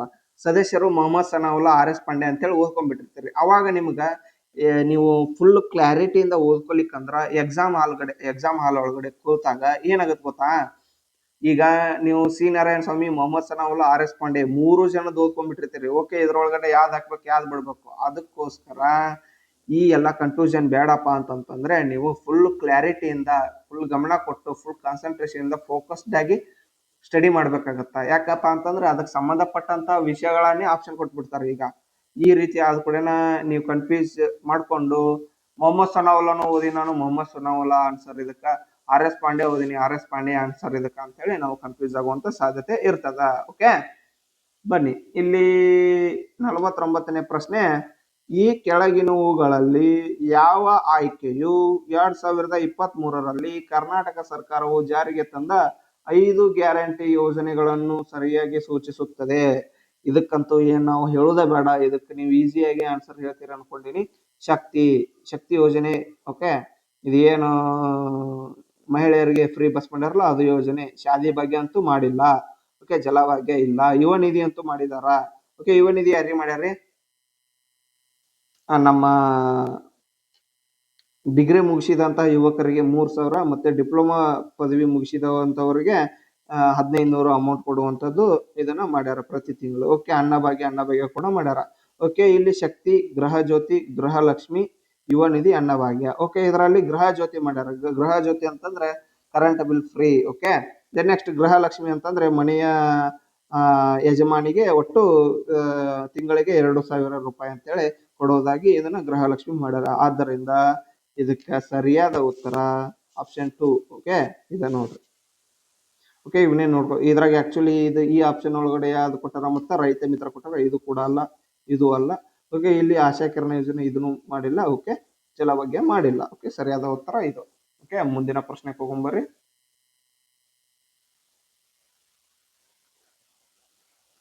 ಭಾರತದಲ್ಲಿ ಸರಕು ಮತ್ತು ಸೇವಾ ತೆರಿಗೆ GST ಯಾವಾಗ ಜಾರಿಗೆ ಬಂದಿತ್ತು ಅಂತ ಹೇಳಿ ಇಲ್ಲಿ ಪ್ರಶ್ನೆ ಕೇಳ್ಯಾರ. ಓಕೆ, ಅದು ಈಗ ಬರೀ ಇಸ್ವಿ ಅಷ್ಟೇ ಕೇಳಿಲ್ಲ, ಅದ್ರ ಜೊತೆ ತಿಂಗಳನ್ನು ಕೇಳ್ಯಾರ ನೋಡ್ರಿ. ಇಲ್ಲಿ ಏಪ್ರಿಲ್ 2017, ಜೂನ್ 2017, ಜನವರಿ 2017, ಜುಲೈ 2017. ಇದಕ್ಕೆ ಸರಿಯಾದ ಉತ್ತರ ಬಂದ್ಬಿಟ್ಟು ಜುಲೈ 2017, ಆಪ್ಷನ್ 4. ಓಕೆ, GST ಜಾರಿಗೆ ಬಂದಿದ್ರಿ. ಓಕೆ, ಇದನ್ನ ಈ GST ಅನ್ನ ಎದಕ್ಕೆ ಜಾರಿಗೆ ತಂದ್ರಪ್ಪ ಅಂತಂದ್ರೆ ಇದರದು ಏನಪ್ಪಾ ಅಂತಂತಂದ್ರೆ ಇದ್ರದ್ದು ಥೀಮ್ ಒಂದು ರಾಷ್ಟ್ರ ಒಂದು ತೆರಿಗೆ, ಒನ್ ನೇಷನ್ ಒನ್ ಟ್ಯಾಕ್ಸ್ ಇದರದ್ದು ಥೀಮ್ ನೋಡ್ರಿ. ಅದ್ರ ಸಲುವಾಗಿ ಈ GST ಅನ್ನ ಜಾರಿಗೆ ತಂದಿದ್ದಾರ.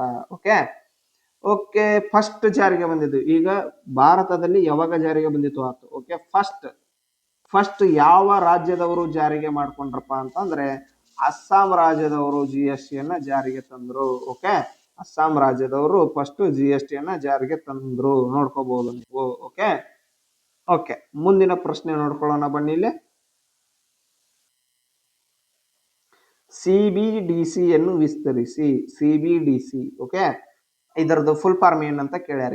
ಈಗ ನಾನು ಆಲ್ರೆಡಿ ಏನು ನಬಾರ್ಡ್ ಫುಲ್ ಫಾರ್ಮ್ ಏನ ಕೇಳ್ಯಾರ ಅಂದೆಲ್ಲ ಅದೇ ರೀತಿಯಾಗಿ ಇಲ್ಲಿ CBDC ಕೇಳ್ಯಾರ ನೋಡ್ರಿ. Okay, central bank digital commission ಅಂತ ಕೊಟ್ಟಾರ, ಸೆಂಟ್ರಲ್ ಬ್ಯಾಂಕ್ ಡಿಜಿಟಲ್ ಕಂಟ್ರೀಸ್ ಅಂತ ಕೊಟ್ಟಾರ, ಸೆಂಟ್ರಲ್ ಬ್ಯಾಂಕ್ ಡಿಜಿಟಲ್ ಕರೆನ್ಸಿ ಅಂತ ಕೊಟ್ಟಾರ, ಸೆಂಟ್ರಲ್ ಬ್ಯಾಂಕ್ ಡಿಜಿಟಲ್ ಕ್ರೆಡಿಟ್ ಅಂತ ಕೊಟ್ಟಾರ. ಓಕೆ, ಇದಕ್ಕೆ ಸರಿಯಾದ ಉತ್ತರ ಬಂದ್ಬಿಟ್ಟು central bank digital currency. Central bank digital currency ಏನು ಆಪ್ಷನ್ 3 ಇದೆಯಲ್ಲ ಇದಕ್ಕೆ ಸರಿಯಾದ ಉತ್ತರ. ಓಕೆ, ಓಕೆ ಸರ್, ಈಗ ಸೆಂಟ್ರಲ್ ಬ್ಯಾಂಕ್ ಡಿಜಿಟಲ್ ಕರೆನ್ಸಿ ಅಂದ್ರೆ ಏನ್ರಿ ಅಂತಂದ್ರ ಇದೊಂಥರ ಕರೆನ್ಸಿ ರೀ. ಓಕೆ, ಇದು ಐತಲ್ಲ, ಇದು ಆ ದೇಶದ ಈ ಸೆಂಟ್ರಲ್ ಬ್ಯಾಂಕ್ ಡಿಜಿಟಲ್ ಕರೆನ್ಸಿ ಅಂದ್ರ ಆ ದೇಶದ ಕೇಂದ್ರ ಬ್ಯಾಂಕ್ಗಳು ಯಾವ ಇರ್ತಾವಲ್ಪ. ಈಗ ನಮ್ಮ ಕೇಂದ್ರ ಬ್ಯಾಂಕ್ RBI ಅಂತ ಹೇಳ್ಬೋದು ನಾವು. ಓಕೆ, ಅಂತ ಬ್ಯಾಂಕ್ಗಳಿಂದ ಹೊರಡಿಸಲ್ಪಡ್ತಾವ ಮತ್ತು ಅದರಿಂದ ಇವು ನಿಯಂತ್ರಿಸಲ್ಪಡ್ತಾವ. ಇವು ಐತಲ್ಲ ಏನು, ಈ ಸೆಂಟ್ರಲ್ ಬ್ಯಾಂಕ್ ಡಿಜಿಟಲ್ ಕರೆನ್ಸಿ ಏನೈತಲ್ಲ, ಈಗ ಹೆಂಗ ನೋಟು ನಾಣ್ಯಗಳು ಚಲಾವಣೆಯಲ್ಲಿ ಇರ್ತಾವಲ್ಲ, ಅವು ಹೆಂಗೆ ಕಾನೂನುಬದ್ಧವಾಗಿರ್ತಾವಲ್ಲ, ಅದೇ ರೀತಿ ಇವು ಕಾನೂನುಬದ್ಧವಾಗಿ ಆ ಇರ್ತದ. ಈಗ ಫಾರ್ ಎಕ್ಸಾಂಪಲ್ ಈಗ ನೀವು ನೋಡ್ಕೋಬಹುದು, ಈಗ ಬೇರೆ ಬೇರೆ ದೇಶದ ನಡುವೆ ಒಪ್ಪಂದ ಆಗ್ತದ. ಓಕೆ, ಅಷ್ಟು ಕೋಟಿ ಒಪ್ಪಂದ, ಇಷ್ಟು ಕೋಟಿ ಒಪ್ಪಂದ ಅಂತೇಳಿ ಈಗ ಬೇರೆ ಬೇರೆ ದೇಶಗಳ ನಡುವೆ ನಮ್ಮ ಪ್ರಧಾನಮಂತ್ರಿಗಳಾಗ್ಲಿ, ಗೃಹ ಸಚಿವರಾಗ್ಲಿ, ಇವರು ವಿದೇಶಾಂಗ ಸಚಿವರಾಗ್ಲಿ, ಓಕೆ, ಒಟ್ಟು ಗವರ್ಮೆಂಟ್ ಇಂದ ಬೇರೆ ಬೇರೆ ದೇಶಗಳ ನಡುವೆ ಒಪ್ಪಂದ ಆಗ್ತದಲ್ಲ, ಅವರಿಗೆ ಯಾವ ರೀತಿಯಾಗಿ ಅಮೌಂಟ್ ಕೊಡ್ತಾರ ಅಂದ್ರೆ ಇದು ಇದು ಏನು CBDC ಸೆಂಟ್ರಲ್ ಬ್ಯಾಂಕ್ ಡಿಜಿಟಲ್ ಕರೆನ್ಸಿಯ ಮೂಲಕ ವರ್ಗಾವಣೆ ಮಾಡ್ತಾರ, ನೋಡ್ಕೋಬಹುದು ಇಲ್ಲಿ. ಓಕೆ, ದೆನ್ ನೆಕ್ಸ್ಟ್ ಹಣದುಬ್ಬರಕ್ಕೆ ಕಾರಣ ಅಂತ ಕೇಳ್ಯಾರ. ಹಣದುಬ್ಬರಕ್ಕೆ ಕಾರಣ, ಈಗ ಹಣದುಬ್ಬರ ಆಗ್ಬೇಕಂದ್ರೆ ಅದಕ್ಕೆ ಏನ್ ಕಾರಣಪ್ಪ ಅಂತ ಕೇಳ್ಯಾರ ಇಲ್ಲಿ. ಓಕೆ, ಹಣದ ಬೇಡಿಕೆಯಲ್ಲಿ ಹೆಚ್ಚಳ, ಉಳಿತಾಯದಲ್ಲಿ ಹೆಚ್ಚಳ, ಸಾರ್ವಜನಿಕ ಸಾಲ, ಹಣದ ಪೂರೈಕೆಯಲ್ಲಿ ಹೆಚ್ಚಳ. ಓಕೆ, ಇದಕ್ಕೆ ಸರಿಯಾದ ಉತ್ತರ ಹೇಳೋಕ್ಕಿಂತ ಮುಂಚೆ ಹಣದುಬ್ಬರ ಅಂದ್ರೆ ಏನೇ ನಿಮ್ಗೊಂದು ಕ್ಲಾರಿಟಿ ಕೊಟ್ಬಿಡ್ತೀನಿ ಬರ್ರಿ. ಹಣದುಬ್ಬರ ಅಂತಂತಂದ್ರೆ ಏನಪ್ಪಾ ಅಂತಂತಂದ್ರೆ, ಈಗ ನೀವು ಒಂದು ದೇಶದ ಒಳಗಡೆ ಈಗ ನಮ್ಮ ಭಾರತದಲ್ಲಿ ಈಗ ಸರಕುಗಳು ಇರ್ತಾವ. ಈ ಸರಕುಗಳ ಬೆಲೆ ಏನಿರ್ತದಲ್ಲ, ಈಗ ಸರಕು ಇರ್ತದ. ಈಗ ಒಂದು ಫಾರ್ ಎಕ್ಸಾಂಪಲ್ ಒಂದು ಗೂಡ್ಸ್ ಏನೋ ಒಂದು ತಗೋರಿ, ಈಗ ಮೊಬೈಲ್ ಅಂತ ಇಟ್ಕೋರಿ. ಆ ಈಗ ಒಂದು ಮೊಬೈಲ್ ಉತ್ಪಾದನೆ ಆಗುತ್ತಲ್ಲ, ಆ ಮೊಬೈಲ್ ಉತ್ಪಾದನೆಗಿಂತ ಈಗ ಫಾರ್ ಎಕ್ಸಾಂಪಲ್ ಈಗ ಒಂದ್ ಮೊಬೈಲ್ 15,000 ರೂಪಾಯಿ ಐತೆ ಅಂತ ತಿಳ್ಕೊರಿ. ಆ 15,000 ರೂಪಾಯಿ ಫಾರ್ ಎಕ್ಸಾಂಪಲ್ ಈಗ ಒಟ್ಟು ಒಂದು ಮೊಬೈಲ್ ಅಂತ ಹೇಳಿದೆ, ಅದು ಒಂದು 15,000 ರೂಪಾಯಿ ಐತೆ ಅಂತ ತಿಳ್ಕೊರಿ. ಓಕೆ, ಈಗ ಇದು ಉತ್ಪಾದನೆ ಆಗಾಕತ್ತಾವ. ಉತ್ಪಾದನೆ ಆಗೋ ಟೈಮ್ ಒಳಗಡೆ ಹಣದ ಪೂರೈಕೆ ಫುಲ್ ಜಾಸ್ತಿ ಆಗಿಬಿಡ್ತಂತ ತಿಳ್ಕೊರಿ. ಹಣದ ಪೂರೈಕೆ ಜಾಸ್ತಿ ಆಯ್ತು. ಆ ಟೈಮ್ ಒಳಗಡೆ ಈಗ ನಿಮ್ ಕಡೆ ಫುಲ್ ಏನಪ್ಪಾ ರೊಕ್ಕ ರಗಡ್ ಇರ್ತದ. ಅವಾಗ ನಿನಗೆ 15,000 ರೂಪಾಯಿ ನನಗೆ ಅದು ಏನ್ ಬಿಡಪ್ಪ ಜುಜ್ಬಿ ಅಂತೀನಿ. ಆ ಟೈಮ್ ಒಳಗಡೆ ಹಣದುಬ್ಬರ ಆಗ್ತದ. ಓಕೆ, ಅದನ್ನ ಇಲ್ಲಿ ಕೊಟ್ಟಾರ ನೋಡ್ರಿ.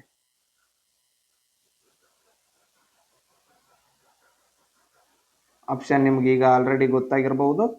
ಹಣದ ಪೂರೈಕೆಯಲ್ಲಿ ಹೆಚ್ಚಳವಾದರೆ ಹಣದುಬ್ಬರವಾಗುತ್ತದೆ ಅಂತ ಹೇಳಿ ನೀವು ನೋಡ್ಕೋಬಹುದು. ಓಕೆ, ಈಗ ಹಣದುಬ್ಬರ ಆದಾಗ ಏನಾಗುತ್ತಪ್ಪ ಅಂತಂತಂದ್ರೆ ಹಣದ ಮೌಲ್ಯ ಕುಸಿದಂತಾಗುತ್ತದೆ. ಈಗ ಹಣದ ಮೌಲ್ಯ ಕುಸಿಯುತ್ತದೆ. ಈಗ ನಾ ಹೇಳಿದ್ನಲ್ರಿ ಈಗ ನನಗೆ 15,000 ರೂಪಾಯಿ ಇತ್ತಂದ್ರೆ ಅದು ನನ್ನ ಕಡೆ ಜುಜ್ಬಿ ಅನಿಸಿ ಬಿಡ್ತದ. ಆ ರೀತಿಯಾಗಿ ಸರಕುಗಳ ಮೌಲ್ಯ ಜಾಸ್ತಿ ಆಗ್ತದ.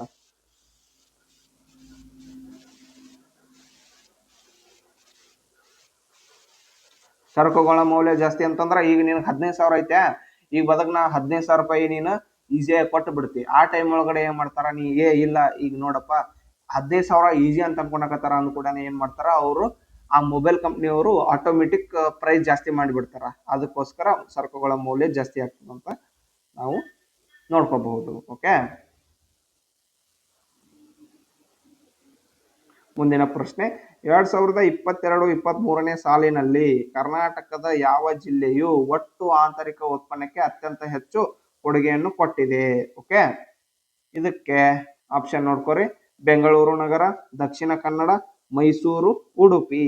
ಓಕೆ, ಇದಕ್ಕೆ ಸರಿಯಾದ ಉತ್ತರ ಬಂದ್ಬಿಟ್ಟು ಬೆಂಗಳೂರು ನಗರ ಏನೈತಲ್ಲ, ಆಂತರಿಕ ಉತ್ಪನ್ನಕ್ಕೆ ಅತ್ಯಂತ ಹೆಚ್ಚು ಕೊಡುಗೆಯನ್ನು ಕೊಟ್ಟಿದೆ. ಯಾಕಪ್ಪ ಅಂತಂದ್ರೆ ಅಲ್ಲೇ ಅದು ಒಂಥರ ಮೇನ್ ಹಬ್ ರೀ ಅದು ಕರ್ನಾಟಕದ್ದು. ಓಕೆ, ಎಲ್ಲ ಏನ ಬಿಸ್ನೆಸ್ ಇರ್ಲಿ ಏನೇ ಇರ್ಲಿ ಅಲ್ಲಿ ಜಾಸ್ತಿ ನಡೀತದ, ಮತ್ತು ಅಲ್ಲೇ ಜಾಸ್ತಿ ಜನಸಂಖ್ಯೆ ಅದ. ಆದ್ದರಿಂದ ಅದು ಆಂತರಿಕ ಉತ್ಪನ್ನಕ್ಕೆ ಹೆಚ್ಚು ಕೊಡುಗೆಯನ್ನು ಕೊಡಕ್ ಸಾಧ್ಯ ಐತಿ. ಓಕೆ, ನೆಕ್ಸ್ಟ್ ಸೆಬಿಯನ್ನು ವಿಸ್ತರಿಸಿ. ಓಕೆ, ನೋಡ್ರಿ ಫುಲ್ ಫಾರ್ಮ್ ಎಷ್ಟು ಬಂದ್ರು ಇಲ್ಲಿ. ಓಕೆ, ಸೆಬಿಯನ್ನು ವಿಸ್ತರಿಸಿ ಅಂತ ಕೇಳಿದ್ದಾರೆ ಇಲ್ಲಿ. ನೀವು ಆಪ್ಷನ್ ನೋಡ್ಕೋಬಹುದು. Securities and exchange board of India, next service and exchange board of India, sell and exchange board of India, saving and exchange board of India. ಇದಕ್ಕೆ ಸರಿಯಾದ ಉತ್ತರ ಭಾರತದ ಷೇರು ವಿನಿಮಯ ಮಂಡಳಿ, securities and exchange board of India. Okay, SEBI SEBI ಬಗ್ಗೆ ಒಂದ್ ಸ್ವಲ್ಪ ನೋಡ್ಕೊಂಡ್ ಬರ್ರಿ. ಸೆಬಿ ಯಾವಾಗ ಸ್ಥಾಪನೆ ಆಯ್ತಪ್ಪ ಅಂತಂತಂದ್ರೆ ಇದು 1988ರಲ್ಲಿ ಸ್ಥಾಪನೆ ಆಯ್ತು. ಇದು ಎದಕ್ ಸ್ಥಾಪನೆ ಆಯ್ತಪ್ಪ, ಈಗ ನೀವು ಶೇರ್ ಮಾರ್ಕೆಟ್ ನಿಮ್ಗೆ ಗೊತ್ತಿರ್ತದ. ಓಕೆ, ಅದನ್ನ ಕಂಟ್ರೋಲ್ ಮಾಡಕ್ಕೆ, ನಿಯಂತ್ರಣ ಮಾಡಕ್ಕೋಸ್ಕರ ಸೆಬಿ ಸ್ಥಾಪನೆ ಆಯಿತು. ಓಕೆ, 1988ರಲ್ಲಿ ಇದು ಏನು ಸ್ಥಾಪನೆ ಆಯಿತು. ಇದಕ್ಕೆ ಶಾಸನಬದ್ಧವಾದಂತಹ ಸ್ಥಾನಮಾನ ಇದ್ದಿದ್ದಿಲ್ಲ. ಆ ಟೈಮ್ ಒಳಗಡೆ ಏನ್ ಮಾಡ್ತಾರ, 1991ರಲ್ಲಿ ನರಸಿಂಹನ್ ಸಮಿತಿ ಅಂತ ಬರ್ತದ. ನರಸಿಂಹನ್ ಸಮಿತಿ. ಈ ನರಸಿಂಹನ್ ಸಮಿತಿ ಶಿಫಾರಸಿನ ಮೇರೆಗೆ ನರಸಿಂಹನ್ ಸಮಿತಿ ಶಿಫಾರಸಿನ ಮೇರೆಗೆ 1992ರಲ್ಲಿ ಸೆಬಿಯನ್ನು ಸೆಬಿಗೆ ಶಾಸನಾತ್ಮಕ ಸ್ಥಾನಮಾನ ಒದಗಿಸ್ತಾರ, ಸ್ಥಾನಮಾನವನ್ನು ಕೊಡ್ತಾರ. ನೋಡ್ಕೋಬಹುದು ನೀವು. ಓಕೆ ಓಕೆ ದೆನ್ ನೆಕ್ಸ್ಟ್, ಇದ್ರದ್ದು ಹೆಡ್ ಕ್ವಾರ್ಟರ್ ಎಲ್ಲೈತಪ್ಪ ಅಂತಂದ್ರೆ ಮುಂಬೈ ಒಳಗಡೆ ಐತಿ. ಸೆಬಿ ಹೆಡ್ ಕ್ವಾರ್ಟರ್ ಎಲ್ಲೈತಿ, ಮುಂಬೈ ಒಳಗಡೆ ಐತಿ. ಓಕೆ, ಬರ್ರಿ ಮುಂದಿನ ಪ್ರಶ್ನೆ. ಕರ್ನಾಟಕ ಸರ್ಕಾರವು ತನ್ನ ಮೊದಲ ಮಾನವ ಅಭಿವೃದ್ಧಿ ವರದಿ ಅಂತಂದ್ರೆ ಹ್ಯೂಮನ್ ಡೆವಲಪ್ಮೆಂಟ್ ಇಂಡೆಕ್ಸ್ ಅದನ್ನ ಯಾವಾಗ ಪ್ರಕಟಿಸಿತು ಅಂತ ಇಲ್ಲಿ ಕ್ವಶನ್ ಕೇಳಿದ್ದಾರೆ. 1999, 98, 97, 2000. ಓಕೆ, ಇದಕ್ಕೆ ಸರಿಯಾದ ಉತ್ತರ 1999ರಲ್ಲಿ ಮೊದಲ ಮಾನವ ಅಭಿವೃದ್ಧಿ ವರದಿಯನ್ನು ಕರ್ನಾಟಕ ಸರ್ಕಾರ ಪ್ರಕಟಿಸುತ್ತೈತಿ. ಓಕೆ ಓಕೆ ಇದು ಏನು ಹ್ಯೂಮನ್ ಡೆವಲಪ್ಮೆಂಟ್ ಇಂಡೆಕ್ಸ್ ಐತಲ್ಲ, ಇದು ಯಾವ ರೀತಿಯಾಗಿ ಕೊಡ್ತಾರ, ಇದು ಎಲ್ಲಿಂದ ಸ್ಟಾರ್ಟ್ ಆಯ್ತು ಅಂತ ನೋಡ್ಕೊಳ್ಳೋಣ. ಓಕೆ, ಇದು ಫಸ್ಟ್ ಟೈಮ್ ಓಕೆ ಪ್ರಕಟವಾಗಿದ್ದು ಎಲ್ಲಪ್ಪ, ಎಷ್ಟ್ರಾಗ ಅಂತಂದ್ರೆ 1990ರಲ್ಲಿ. ಇದನ್ನ ಪ್ರಕಟಣೆ ಮಾಡೋರು ಯಾರು ವಿಶ್ವದಾದ್ಯಂತ ಅಂತಂದ್ರೆ UNDP ಅಂತ ಬರ್ತದೆ, United nation development program.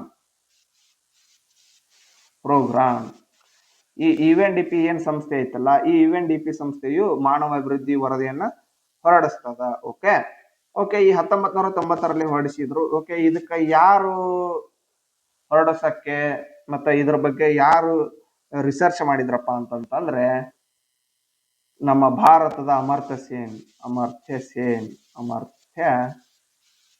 Sen ಮತ್ತು ಪಾಕಿಸ್ತಾನದ ಮೆಹಬೂಬ್ ಉಲ್ ಹಕ್ ಇವ್ರೇನೈತಲ್ಲ ಈ ಹ್ಯೂಮನ್ ಡೆವಲಪ್ಮೆಂಟ್ ಇಂಡೆಕ್ಸ್ ಅನ್ನ ರೆಡಿ ಮಾಡಿದವ್ರ ಇವ್ರು ಅಂತ ನಾವು ಹೇಳ್ಬೋದು. ಓಕೆ ಓಕೆ ಬರ್ರಿ ಮುಂದಿನ ಪ್ರಶ್ನೆ.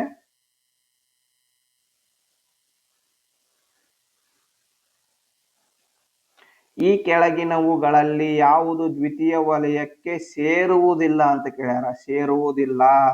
ಸೇರುತ್ತದೆ ಅಂತ ಓದಿ ಡೈರೆಕ್ಟ್ ಗಣಿಗಾರಿಕೆ, ವಿದ್ಯುತ್, ಉತ್ಪಾದನೆ ಐತಿ. ಉತ್ಪಾದನೆ ಎಲ್ಲರಿಗೂ ಗೊತ್ತಿದ್ದಂತ ವಿಷಯ ಅಂತ ಹೇಳಿ ದಬಾಸಿ ಆನ್ಸರ್ ಹಾಕಿ ಬರಕ್ ಹೋಗ್ಬೇಡ್ರಿ. ಓಕೆ, ಅದನ್ನ ಪ್ರಶ್ನೆಯನ್ನ ನೀಟಾಗಿ ಓದ್ಕೊರಿ ಫಸ್ಟ್. ಸೇರುವುದಿಲ್ಲ. ಓಕೆ, ಇದನ್ನ ನೀವು ಓದ್ಕೋಬೇಕಾಗತ್ತ. ಓಕೆ, ಬನ್ನಿ ಇದಕ್ಕೆ ಸರಿಯಾದ ಉತ್ತರ ಯಾವ್ದಪ್ಪ ಅನ್ನೋದಕ್ಕಿಂತ ಮುಂಚೆ ಗಣಿಗಾರಿಕೆ, ವಿದ್ಯುತ್, ಉತ್ಪಾದನೆ, ಹೈನುಗಾರಿಕೆ ಅಂತ ಐತಿ. ಓಕೆ, ಇದಕ್ಕೆ ಸರಿಯಾದ ಉತ್ತರ ಬಂದ್ಬಿಟ್ಟು ಸೇರುವುದಿಲ್ಲ ಅಂತಂದ್ರೆ ಹೈನುಗಾರಿಕೆ ಐತಲ್ಲ ಸೇರುವುದಿಲ್ಲ. ಓಕೆ, ಹೈನುಗಾರಿಕೆ ಯಾಕೆ ಸೇರುವುದಿಲ್ಲಪ್ಪ ಅಂತಂದ್ರೆ ಇದು ಪ್ರಾಥಮಿಕ ವಲಯದಲ್ಲಿ ಕಂಡು ಬರ್ತದ. ಪ್ರಾಥಮಿಕ ವಲಯ ಅಂತಂತಂದ್ರೆ ಕೃಷಿಗೆ ಏನು ಸಂಬಂಧ ಪಡ್ತದಲ್ಲ ಅದು ಬಂದ್ಬಿಟ್ಟು ಪ್ರಾಥಮಿಕ ವಲಯದಲ್ಲಿ ಕಂಡು ಬರ್ತದ. ದ್ವಿತೀಯ ವಲಯದಲ್ಲಿ ಏನು ಕಂಡು ಬರ್ತದಪ್ಪ ಅಂತಂದ್ರೆ ಈಗ ಕೈಗಾರಿಕೆ ಉತ್ಪನ್ನಗಳಿರಲಿ. ಓಕೆ, ಒಟ್ಟು ಒಂಥರ ಈಗ ಕಚ್ಚಾ ವಸ್ತುಗಳಿಂದ ಅದಕ್ಕೆ ಒಂದು ಏನು ವಸ್ತುಗಳು ರೆಡಿ ಆಗ್ತಾವಲ್ಲ, ಈಗ ಫಾರ್ ಎಕ್ಸಾಂಪಲ್ ಈಗ ಕೈಗಾರಿಕೆಗಳಲ್ಲಿ ಕಚ್ಚಾ ವಸ್ತುಗಳಿಂದಲೇ ಏನಾದ್ರೂ ಒಂದು ಗೂಡ್ಸ್ ತಯಾರಾಗ್ಬೇಕಂದ್ರೆ ಕಚ್ಚಾ ವಸ್ತುಗಳಿಂದನೇ ತಯಾರಾಗ್ತಾವಲ್ಲ, ಆ ರೀತಿಯಾಗಿ ಏನು ಅಂತ ವಸ್ತುಗಳು ಏನೇನು ತಯಾರಾಗ್ತಾವಲ್ಲ ಅದು ದ್ವಿತೀಯ ವಲಯಕ್ಕೆ ಸೇರ್ತದ. ಓಕೆ, ಈಗ ವಿದ್ಯುತ್ ಅಂತಂದ್ರೆ ಈಗ ನೀರಿನಿಂದ ಶಾಖದಿಂದ ವಿದ್ಯುತ್ ತಯಾರ ಆಗತ್ತ, ಅದಕ್ಕೋಸ್ಕರ ಇದು ಕೈಗಾರಿಕಾ ವಲಯದಲ್ಲಿ ಬರ್ತದ. ಗಣಿಗಾರಿಕೆ ಒಳಗಡೆ ಈಗ ಗಣಿ ಒಳಗಡೆ ಈಗ ತಾಮ್ರ ಇರಲಿ, ಚಿನ್ನ ಇರಲಿ, ಅದು ಕೂಡ ತಯಾರಾಗ್ತದೆ ಕಚ್ಚಾ ವಸ್ತುಗಳಿಂದ. ಉತ್ಪಾದನೆ ಕೈಗಾರಿಕಾ ವಲಯ. ಓಕೆ, ಉತ್ಪಾದನೆ ಆಗುವುದೇ ಕೈಗಾರಿಕೆಯಲ್ಲಿ. ಓಕೆ, ಆದ್ರಿಂದ ಇದು ಕೂಡ ಇದರಲ್ಲಿ ಬರ್ತದ. ಓಕೆ, ಹೈನುಗಾರಿಕೆ ಅನ್ನೋದು ಪ್ರಾಥಮಿಕ ವಲಯದಲ್ಲಿ ಬರ್ತದ. ಓಕೆ, ನೆಕ್ಸ್ಟ್ ಅಂತಾರಾಷ್ಟ್ರೀಯ ಟೆನ್ನಿಸ್ನಲ್ಲಿ ಹಾಲ್ ಆಫ್ ಫೇಮ್ಗೆ ನಾಮನಿರ್ದೇಶನಗೊಂಡ ಏಷ್ಯಾದ ಮೊದಲ ವ್ಯಕ್ತಿ ಯಾರು? ಏಷ್ಯಾದೊಳಗಡೆ ಫಸ್ಟ್ ಯಾರು ಅಂತ ಕೇಳಿದಾರೆ ಇಲ್ಲಿ. ಓಕೆ, ಇದಕ್ಕೆ ಆಪ್ಷನ್ ಲಿಯಾಂಡರ್ ಪೇಸ್, ರೋಹನ್ ಬೋಪಣ್ಣ, ಮಹೇಶ್ ಭೂಪತಿ, ಯುಕಿ ಬಾಂಬ್ರಿ. ಓಕೆ, ಇದಕ್ಕೆ ಸರಿಯಾದ ಉತ್ತರ ಬಂದ್ಬಿಟ್ಟು ಲಿಯಾಂಡರ್ ಪೇಸ್. ಲಿಯಾಂಡರ್ ಪೇಸ್ ಅವ್ರು ಏನಿದಾರಲ್ರಿ, ಅಂತಾರಾಷ್ಟ್ರೀಯ ಟೆನ್ನಿಸ್ನಲ್ಲೇ, ಓಕೆ, ಅಂತಾರಾಷ್ಟ್ರೀಯ ಟೆನ್ನಿಸ್ನಲ್ಲೇ ಇವರು ಹಾಲ್ ಆಫ್ ಫೇಮ್ಗೆ ನಾಮನಿರ್ದೇಶನಗೊಂಡ ಏಷ್ಯಾದ ಮೊದಲ ವ್ಯಕ್ತಿಯಾಗಿದ್ದಾರೆ. ನಮ್ಮ ಏಷ್ಯಾದೊಳಗಡೆ ಮೊದಲ ವ್ಯಕ್ತಿಯಾಗಿದ್ದಾರೆ ಇವರು.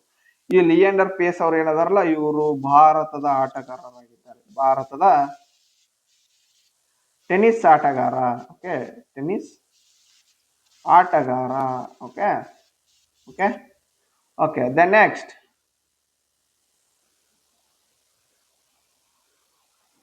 ಮುಂದಿನ ಪ್ರಶ್ನೆ, ದ ಇಂಡಿಯಾ ವೇ ಗ್ರಂಥದ ಲೇಖಕರು ಯಾರು? The India way.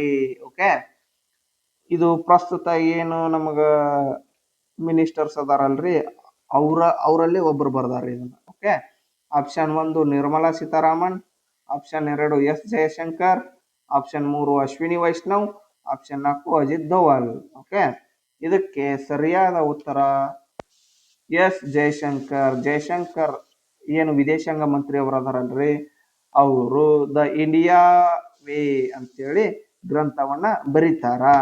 ಓಕೆ, ಈ ಗ್ರಂಥದಲ್ಲಿ ಏನನ್ನ ಒಳಗೊಂಡಿದೆಯಪ್ಪ ಅಂತಂತಂದ್ರೆ ಭಾರತದ ವಿದೇಶಾಂಗ ನೀತಿ ಬಗ್ಗೆ ಇದರಲ್ಲಿ ಒಂದಿಷ್ಟು ಪಾಯಿಂಟ್ಸ್ ಅನ್ನು ಅವರು ಆಡ್ ಮಾಡಿದ್ದಾರೆ ಎಸ್ ಜಯಶಂಕರ್ ಅವರು. ಮತ್ತೆ ಅದರ ಜೊತೆ ಭಾರತದ ಭವಿಷ್ಯದ ದಾರಿಗೆ ಸಂಬಂಧಿಸಿದಂತ ಆಲೋಚನೆಗಳನ್ನ ಇವರು ಅದರೊಳಗಡೆ ತುಂಬ್ಯಾರ ಅಂತ ನಾವು ಹೇಳ್ಬಹುದು. ಓಕೆ, ಮುಂದಿನ ಪ್ರಶ್ನೆ,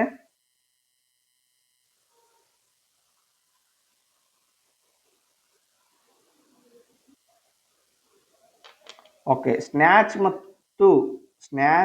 ಮತ್ತು ಕ್ಲೀನ್ ಹಾಗೂ ಜರ್ಕ್. ನೋಡ್ರಿ, ಸ್ನ್ಯಾಚ್ ಕ್ಲೀನ್ ಜರ್ಕ್ ಪದಗಳನ್ನು ಈ ಕೆಳಗಿನ ಯಾವ ಕ್ರೀಡೆಯಲ್ಲಿ ಬಳಸಲಾಗುತ್ತದೆ ಅಂತ ಕೇಳಿದಾರ. ಓಕೆ ಓಕೆ, ಆಪ್ಷನ್ 1 ಭಾರ ಎತ್ತುವಿಕೆ, 2 ಕುಸ್ತಿ, 3 ಬಾಕ್ಸಿಂಗ್, 4 ಬಿಲಿಯರ್ಡ್ಸ್. ಓಕೆ, ಇದರಲ್ಲಿ ಇದನ್ನ ಸ್ನ್ಯಾಚ್, ಕ್ಲೀನ್, ಜರ್ಕ್ ಪದಗಳನ್ನ ಭಾರ ಎತ್ತುವಿಕೆ ಏನು ವೇಟ್ ಲಿಫ್ಟಿಂಗ್ ಬರ್ತದಲ್ರಿ ಆ ಒಂದು ಕ್ರೀಡೆಯಲ್ಲಿ ಬಳಸ್ತಾರ. ಓಕೆ, ದೆನ್ ನೆಕ್ಸ್ಟ್ ಕ್ವಶನ್, ಕೌಟುಂಬಿಕ ಹಾಕಿ ಪಂದ್ಯಾವಳಿಗೆ ಪ್ರಸಿದ್ಧವಾದ ಜಿಲ್ಲೆ ಯಾವುದು ಅಂತ ಕೇಳ್ಯಾರ ಇಲ್ಲಿ. ಕೌಟುಂಬಿಕ ಹಾಕಿ ಪಂದ್ಯಾವಳಿಗೆ ಪ್ರಸಿದ್ಧವಾದ ಜಿಲ್ಲೆ ಯಾವುದು? ಆಪ್ಷನ್ 1 ಚಿಕ್ಕಮಗಳೂರು, 2 ಕೊಡಗು, 3 ಮೈಸೂರು, 4 ಹಾಸನ.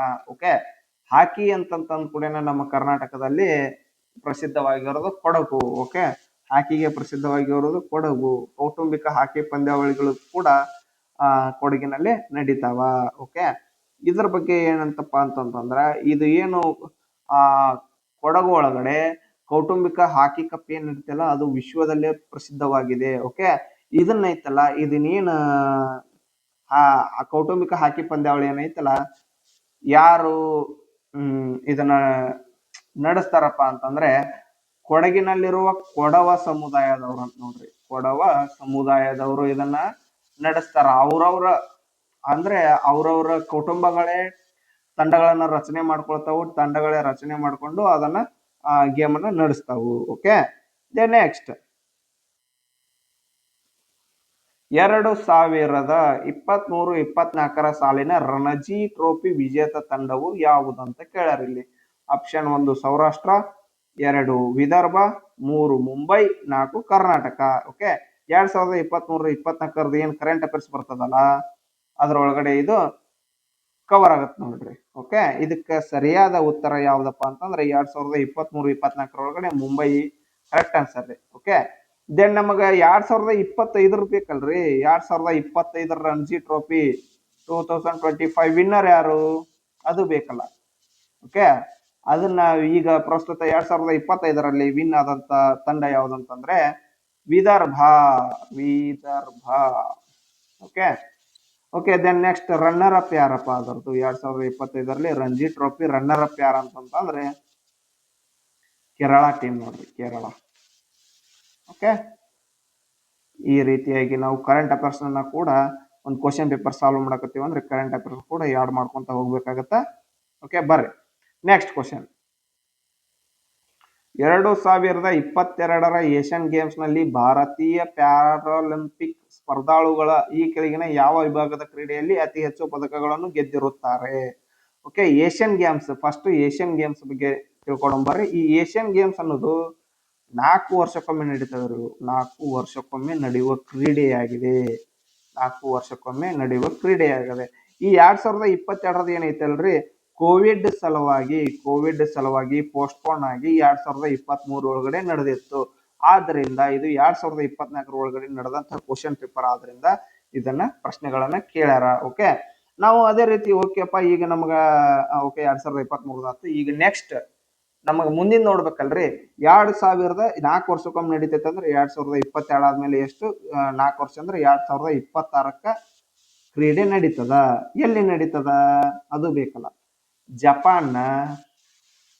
ಜಪಾನ್ ಒಳಗಡೆ ಅಚಿ ನಗೋಯಾ ಅಂತ ಬರುತ್ತೆ. ಜಪಾನ್ನ ಅಚಿ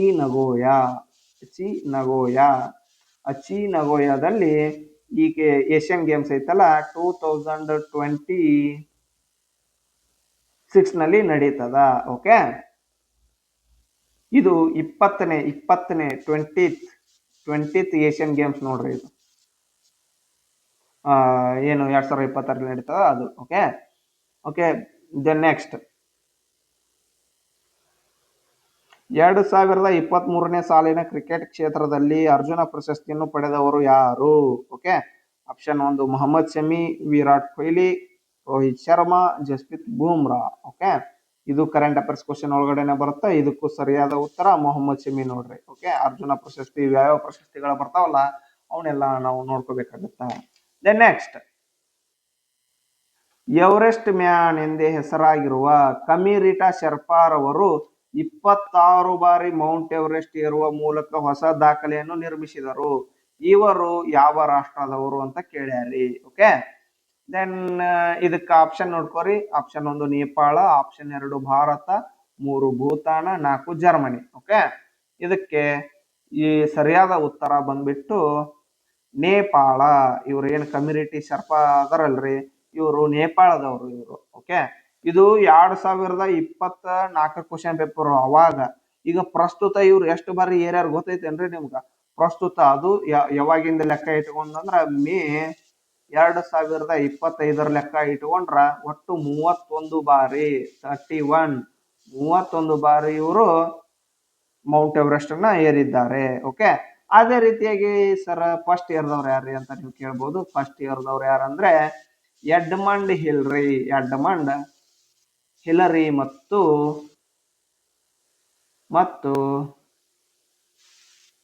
ಟೆನ್ಜಿಂಗ್ ಅಂತ ಬರ್ತಾರೆ. ಟೆನ್ಜಿಂಗ್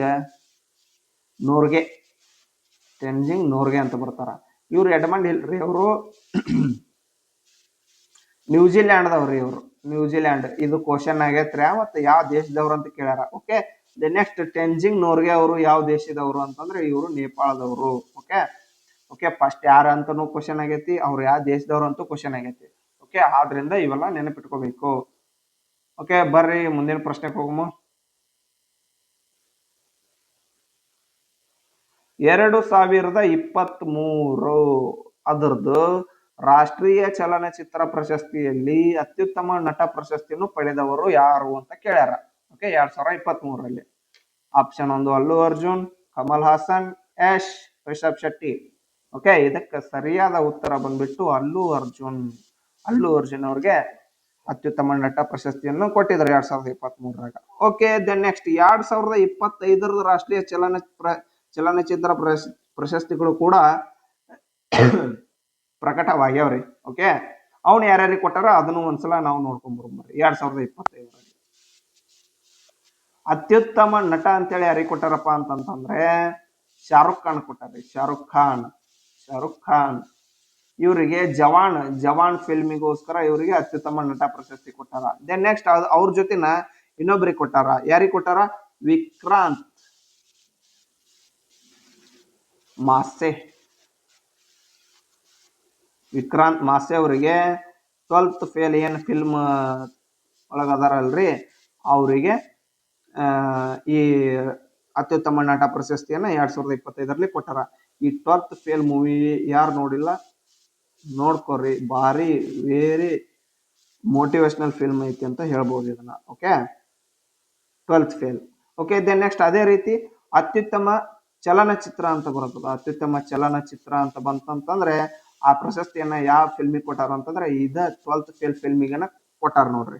ಅತ್ಯುತ್ತಮ ಚಲನಚಿತ್ರ 2025 ರಾಷ್ಟ್ರೀಯ ಚಲನಚಿತ್ರ ಪ್ರಶಸ್ತಿಯಲ್ಲಿ ಅತ್ಯುತ್ತಮ ಚಲನಚಿತ್ರ ಅಂತೇಳಿ 12th ಫೇಲ್ ಫಿಲ್ಮಿಗೆ ಕೊಟ್ಟಾರ ನೋಡ್ರಿ. ದೆನ್ ನೆಕ್ಸ್ಟ್ ಅದೇ ರೀತಿ ಅತ್ಯುತ್ತಮ ನಟಿ ಅಂತ ಹೇಳಿ ಕೊಡ್ತಾರ. ಅತ್ಯುತ್ತಮ ನಟಿ ಅಂತೇಳಿ ಯಾರಿಗೆ ಕೊಟ್ಟಾರ? ರಾಣಿ ಮುಖರ್ಜಿ ಅವರಿಗೆ ಕೊಟ್ಟಾರ ನೋಡ್ರಿ. ರಾಣಿ ಮುಖರ್ಜಿ ಅವರಿಗೆ ಕೊಟ್ಟಿದ್ದಾರೆ. ಓಕೆ ಓಕೆ ದೆನ್ ನೆಕ್ಸ್ಟ್ ಮುಂದಿನ ಪ್ರಶ್ನೆ,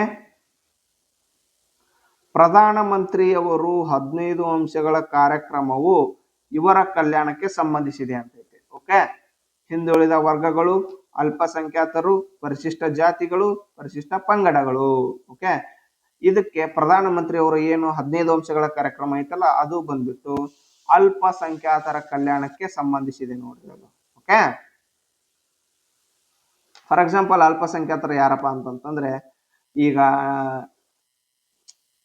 ಸ್ವಲ್ಪ ಕಮ್ಮಿ ಇರುವಂತಹ ಜನಾಂಗ ಜಾತಿಯವರು. ಓಕೆ, ಅವರು ಈಗ ನೋಡ್ಕೋಬಹುದು, ನಮಗ ಈಗ ಭಾರತದಲ್ಲಿ ಮುಸ್ಲಿಮರು ಸ್ವಲ್ಪ ಕಮ್ಮಿ ಕಂಡು ಬರ್ತಾರ. ಅವರು ಈಗ ಜೈನರು ಕಮ್ಮಿ ಅದಾರ, ಬೌದ್ಧ ಧರ್ಮದವರು. Okay, then next Parsi then next ಸಿಖ್ರು. ಈ ರೀತಿಯಾಗಿ ಏನು ಧರ್ಮದ ಜನ ಏನು ಕಮ್ಮಿ ಕಂಡು ಬರ್ತಾರಲ್ಲ ಅವರಿಗೆ ನಾವು ಅಲ್ಪಸಂಖ್ಯಾತರು ಅಂತ ಕರಿತೀವಿ. ಓಕೆ, ಅದೇ ರೀತಿ ಅವ್ರ ಭಾಷೆ ಕೂಡ ಕಮ್ಮಿ ಮಾತಾಡುವಂತ ಜನಾಂಗ ಅವ್ರಿಗೂ ಕೂಡ ಅಲ್ಪಸಂಖ್ಯಾತರು ಅಂತ ಕರಿತೀವಿ. ಓಕೆ, ನೆಕ್ಸ್ಟ್ ಕೆಳಗಿನ ಯಾವ ಬುಡಕಟ್ಟು ಕರ್ನಾಟಕದಲ್ಲಿ ಕಂಡು ಬರುವುದಿಲ್ಲ ಅಂತ ಕೇಳಿದ್ರೆ ಕಂಡು ಬರುವುದಿಲ್ಲ. ಓಕೆ, ಹಕ್ಕಿ ಪಿಕ್ಕಿ, ನಾಗ, ಸಿದ್ದಿ, ಸೋಲಿಗ. ಓಕೆ, ಇದರಲ್ಲಿ ಯಾವ್ದು ಕಂಡು ಬರುವುದಿಲ್ಲ ಅಂತಂದ್ರೆ ನಾಗಾ ಬುಡಕಟ್ಟು ಕರ್ನಾಟಕದಲ್ಲಿ ಕಂಡು ಬರುವುದಿಲ್ರಿ. ಓಕೆ, ಈ ನಾಗಾ ಬುಡಕಟ್ಟು ಎಲ್ಲಿ ಕಂಡು ಬರ್ತದಪ್ಪ ಅಂತಂದ್ರೆ ನಾಗಾಲ್ಯಾಂಡ್ ನಲ್ಲಿ ಕಂಡು ಬರ್ತದ ನೋಡ್ರಿ, ನಾಗಾಲ್ಯಾಂಡ್. ಓಕೆ, ನೆಕ್ಸ್ಟ್ ಹಕ್ಕಿ ಪಿಕ್ಕಿ ಬುಡಕಟ್ಟು ಎಲ್ಲಿ ಕಂಡು ಬರ್ತೈತ್ರಿ? ಹಕ್ಕಿ ಪಿಕ್ಕಿ ಬುಡಕಟ್ಟು ಕಂಡು ಬರುವುದು ದಾವಣಗೆರೆ, ಮೈಸೂರು, ಶಿವಮೊಗ್ಗದಲ್ಲಿ ಕಂಡು ಬರ್ತದ. ಓಕೆ, ದೆನ್ ನೆಕ್ಸ್ಟ್ ಅದೇ ರೀತಿ ಸಿದ್ದಿ ಬುಡಕಟ್ಟು ಉತ್ತರ ಕನ್ನಡ ಏನ್ ಡಿಸ್ಟಿಕ್ ಐತಲ್ಲ ಅಲ್ಲಿ ಕಂಡು ಬರ್ತದ. ಯುಕೆ ಅಂತ ತಗೊಂತೀನಿ ನಾನು ಶಾರ್ಟ್ ಕಟ್ ಆಗಿ. ಓಕೆ, ದೆನ್ ನೆಕ್ಸ್ಟ್ ಧಾರವಾಡದಲ್ಲಿ ಸಿದ್ದಿ ಬುಡಕಟ್ಟು ಕಂಡು ಬರ್ತದ. ದೆನ್ ನೆಕ್ಸ್ಟ್ ಅದೇ ರೀತಿ ಬೆಳಗಾಂ ಅಲ್ಲಿ ಕೂಡ ಈ ಸಿದ್ದಿ ಬುಡಕಟ್ಟದವರು ಕಂಡು ಬರ್ತಾರ. ದೆನ್ ನೆಕ್ಸ್ಟ್ ಸೋಲಿಗ ಬುಡಕಟ್ಟು ಎಲ್ಲಿ ಕಂಡು ಬರ್ತದ ಅಂತಂದ್ರೆ ನಮ್ಮ ಕರ್ನಾಟಕ ರಾಜ್ಯ ಮತ್ತು ತಮಿಳುನಾಡಿನಲ್ಲಿ ಕಂಡು ಬರ್ತಾರೆ ಇವರು. ಕರ್ನಾಟಕದಲ್ಲಿ ಅದು ಎಸ್ಪೆಷಲಿ ಚಾಮರಾಜನಗರ ಏನ್ ಕಂಡು ಬರ್ತದ ಜಿಲ್ಲೆ ಕೆಳಗಡೆ ಅಲ್ಲಿ ಕಂಡು ಬರ್ತದ ಚಾಮರಾಜನಗರ. ಓಕೆ, ದೆನ್ ನೆಕ್ಸ್ಟ್ ಅದೇ ತಮಿಳುನಾಡಿನಲ್ಲಿ ರೋಡ್ ಜಿಲ್ಲೆ ಅಂತ ಕಂಡು ಬರ್ತದ. ಓಕೆ, ಅಲ್ಲಿ ಈ ಸೋಲಿಗ ಬುಡಕಟ್ಟದವರು ಕಂಡು ಬರ್ತಾರ, ನೋಡ್ಕೋಬಹುದು ಇಲ್ಲಿ. ಓಕೆ, ದೆನ್ ನೆಕ್ಸ್ಟ್ ಜಗತ್ತಿನ ಅತಿ ದೊಡ್ಡ ಉದ್ಯೋಗ ಖಾತರಿ ಕಾರ್ಯಕ್ರಮವಾದ MG ನರೇಗಾ ಮಹಾತ್ಮ ಗಾಂಧಿ ರಾಷ್ಟ್ರೀಯ ಗ್ರಾಮೀಣ ಉದ್ಯೋಗ ಖಾತರಿಯು ಯಾವಾಗ ಅನುಷ್ಠಾನಗೊಂಡಿತು ಅಂತಂದ್ರೆ ಜಾರಿಗೆ ರೀ ಇದು. ಓಕೆ, ಜಾರಿಗೆ ಅಂದಂಗ. ಓಕೆ, 1948, 2005, 2006, 2008. ಓಕೆ, ಇದಕ್ಕೆ ಸರಿಯಾದ ಉತ್ತರ ಆಪ್ಷನ್ 3 2006ರಲ್ಲಿ ಅನುಷ್ಠಾನಗೊಂಡಿತು ಇದು. ದೆನ್ ನೆಕ್ಸ್ಟ್ ಅದೇ ಇದರದ್ದು ಕಾಯ್ದೆ ಅಂತಂತಂದ್ರೆ MG ನರೇಗಾ ಕಾಯ್ದೆ ಅಂತಂದ್ರೆ 2005 ಅಂತ ನೀವು ಆಪ್ಷನ್ ಹಾಕಿ ಬರ್ಬೋದಿತ್ತು. ಓಕೆ, ಇದು ಜಾರಿಗೆ ಆಗಿದ್ದು ಅಂತ ಹೇಳಿ ಇಲ್ಲಿ ಆಪ್ಷನ್ ಕೊಟ್ಟಿದ್ದಾರೆ.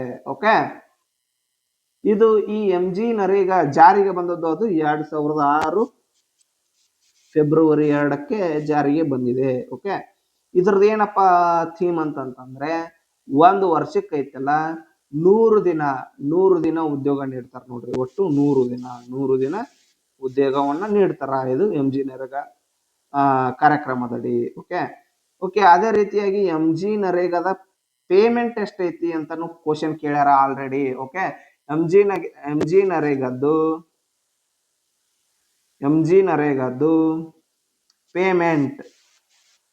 ಪೇಮೆಂಟ್ ನಮ್ಮ ಕರ್ನಾಟಕದಲ್ಲಿ ಎಷ್ಟು ಕೊಡ್ತಾರ ಅಂದ್ರೆ ಈಗ ಪ್ರಸ್ತುತ 370 ರೂಗಳಷ್ಟು ಕೊಡ್ತಾರ ನೋಡ್ರಿ. 370 ರೂಪಾಯಿ ಪೇಮೆಂಟ್ ಕೊಡ್ತಾರ ಎಂ ಜಿ ನರೇಗಾ ಥ್ರೂ.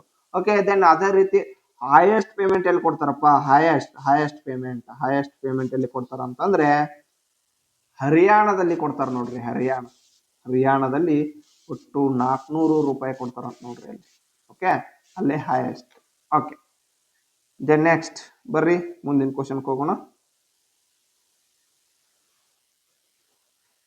ಮನುಷ್ಯನು ತನ್ನ ಭಾವನೆಗಳನ್ನು ಮುಖ್ಯವಾಗಿ ಇವುಗಳಲ್ಲಿ ಯಾವುದರ ಮೂಲಕ ವ್ಯಕ್ತಪಡಿಸುತ್ತಾನೆ? ಓಕೆ ಆಪ್ಷನ್ 1 ಅಂಗಿಕ ಭಾಷೆ, ಮುಖಭಾವ, ಅದೇ ಬರವಣಿಗೆ ಮೂಲಕ, ಚಿಂತನೆಯ ಮೂಲಕ, ಭಾಷೆಯ ಮೂಲಕ. ಏನಪ್ಪ ತನ್ನ ಭಾವನೆಗಳು? ಈಗ ನೋಡ್ರಿ, ಈಗ ನೀವು ಒಂದು ಫ್ರೆಂಡ್ಸ್ ಗ್ರೂಪ್ ಅಲ್ಲಿ ಡಿಸ್ಕಷನ್ ಮಾಡ್ತಿರ್ತೀರಿ.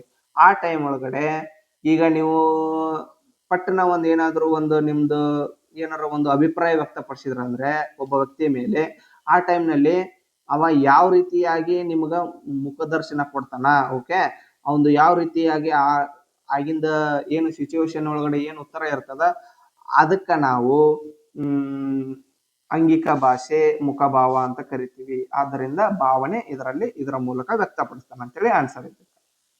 ಓಕೆ ದೆನ್ ನೆಕ್ಸ್ಟ್, ಭಾರತದಲ್ಲಿ ಸಂವಿಧಾನದ ಎಷ್ಟನೇ ತಿದ್ದುಪಡಿಯ ಮೂಲಕ 3 ಹಂತದ ಪಂಚಾಯಿತಿಗಳು ಅಸ್ತಿತ್ವಕ್ಕೆ ಬಂದವು?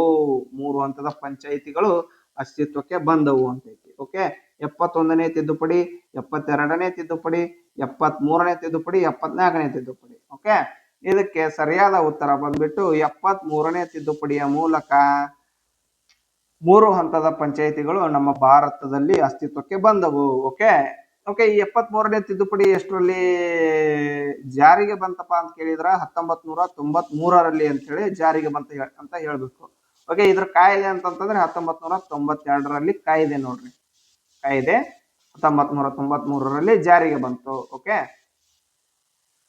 ಓಕೆ ಇದು ಏನು 73ನೇ ತಿದ್ದುಪಡಿ ಐತಲ್ಲ, ಇದರ ಮೂಲಕ 3 ಹಂತದ ಪಂಚಾಯಿತಿಗಳು ಏನು ಅಸ್ತಿತ್ವಕ್ಕೆ ಬಂದವಲ್ಲ, ಈ ಪಂಚಾಯಿತಿಗಳ ಬಗ್ಗೆ ಸಂವಿಧಾನದ 9ನೇ ಭಾಗದಲ್ಲಿ ಪಂಚಾಯಿತಿಯನ್ನ ಯಾಡ್ ಮಾಡಿದ್ರು. 9ನೇ ಭಾಗದಲ್ಲಿ ಪಂಚಾಯಿತಿ ಬಗ್ಗೆ ಯಾಡ್ ಮಾಡಿದ್ರು. ಓಕೆ ಅದರ ವಿಧಿಗಳು ಯಾವಪ್ಪ ಅಂತ ಎಲ್ಲಿಂದ ಎಲ್ಲಿ ಮಟ್ಟ ಅಂದ್ರೆ 243 243ನೇ ವಿಧಿಯಿಂದ 243 ಓ ವಿಧಿಯವರೆಗೆ ಪಂಚಾಯಿತಿಯ ಬಗ್ಗೆ ನಮಗ ಅದಕ್ಕೆ ಸಂಬಂಧಪಟ್ಟಂತಹ ವಿಷಯಗಳು ಕಂಡು ಬರ್ತಾವ ನೋಡ್ರಿ. ಓಕೆ ಅದೇ ರೀತಿಯಾಗಿ 9ನೇ ಭಾಗ ಹೆಂಗ್ ಸೇರಿಸಿದ್ರಲ್ಲ, ಈಗ ನಮಗ ಪ್ರಸ್ತುತ ಏನ್ 12 ಅನುಸೂಚಿಗಳದಾವಲ್ರಿ, 12 ಅನುಸೂಚಿಗಳು, ಆ ಅನುಸೂಚಿಯಲ್ಲಿಯೂ